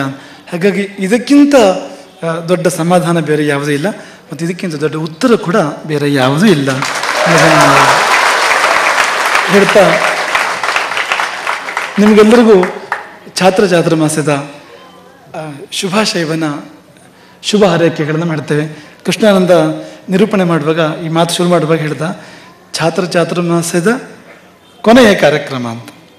ಚಾತುರ್ಮಾಸದ ಕೊನೆ ಅಂತ. ಈ ಗೊನೆ ಅದನ್ನು ಸಮೀಕರಿಸಿ ಆತ ಹೇಳ್ದ, ಒಂದು ಬಾಳೆ ಮರದಲ್ಲಿ ಗೊನೆ ಬರೋದು ಕೊನೆ ಇಲ್ಲಿ, ಬಾಳೆಗೊನೆ ಬರೋದು ಕೊನೆ ಇಲ್ಲಿ. ಈ ಕೊನೆ ಅಂದರೆ ಮುಕ್ತಾಯ ಅಂತ ಅರ್ಥ ಅಲ್ಲ, ಕೊನೆ ಅಂದರೆ ಫಲ ಅಂತ ಅರ್ಥ, ಕೊನೆ ಅಂದರೆ ಬೆಳೆ ಅಂತ ಅರ್ಥ. ಹಾಗಾಗಿ ಈ ಚಾತುರ್ಮಾಸ ವೃಕ್ಷದ ಫಲ ಈಗ ಬರುತ್ತೆ, ಆ ಗೊನೆ ಈಗ ಬರುತ್ತೆ ಅಂತ ಕೃಷ್ಣಾನಂದ ಹೇಳ್ತಾ ಇದ್ದಿದ್ದು. ನಾವು ಹೇಳಿದೆ ಅಂದರೆ ಗೊನೆ ಬಂದಿದೆ ನೋಡಿ. ಇದೇ ಗೊನೆ ಅಂತ. ಚಾತುರ್ಮಾಸ್ಯದ ಗೊನೆ ಯಾವುದು ಅಂದ್ರೆ ಇದೆ. ಸಾವಿರಾರು ಬಾಳೆಹಣ್ಣಿರುವ ಒಂದು ಗೊನೆ ಅಂತಂದ್ರೆ ಅದು ಹೇಗಿರುತ್ತೆ ಹೇಳಿ? ಹೇಗೆ ಇರುತ್ತೆ? ಬಣ್ಣವೂ ಕೂಡ ಅದೇ ಹಳದಿ ಬಣ್ಣ. ಹಾಗಾಗಿ ಬಾಳೆಗೊನೆ ಇದ್ದಾಗೆ ಸಾವಿರಾರು ಹಣ್ಣುಗಳಿರ್ತಕ್ಕಂಥ ಅನಂತ ಫಲಗಳಿರ್ತಕ್ಕಂಥ ಒಂದು ಬಾಳೆಗೊನೆ ಇದೆ. ಇದು ಚಾತುರ್ಮಾಸ್ಯದ ಅಂತಿಮ ಅಮೃತ ಫಲ ಅನ್ನೋದನ್ನು ನೆನಪಿಸ್ಕೊಂಡು ನಿಮಗೆಲ್ಲರಿಗೂ ಕೋಟಿ ಕೋಟಿ ಶುಭಾಶಯಗಳು. ನಾವೆಲ್ಲ ಜೊತೆಗಿದ್ದು ಈ ಜಗತ್ತನ್ನು, ಈ ಸಮಾಜವನ್ನು ಸುಂದರ ಮಾಡೋಣ. ನಾಳೆಗಳಿಂದ ಮತ್ತಷ್ಟು ಮಂಗಲಮಯ ಮಾಡೋಣ, ಭವ್ಯ ಮಾಡೋಣ. ಎಲ್ಲರಿಗೂ ಎಲ್ಲ ಬಗೆಯಲ್ಲಿ ರಾಮ ಒಳಿತು ಮಾಡಲಿ. ಎಲ್ಲರ ನೆಮ್ಮದಿಗೆ ರಾಮನ ದಯೆ ಸದಾ ಸದಾ ಸದಾ ಕಾರಣೀಭೂತವಾಗಿರಲಿ. ಎಲ್ಲರಿಗೂ ಒಳಿತಾಗಲಿ ಅಂತ ಪುಣ್ಯಾಗ್ತದೆ. ಹರೇ ರಾಮ.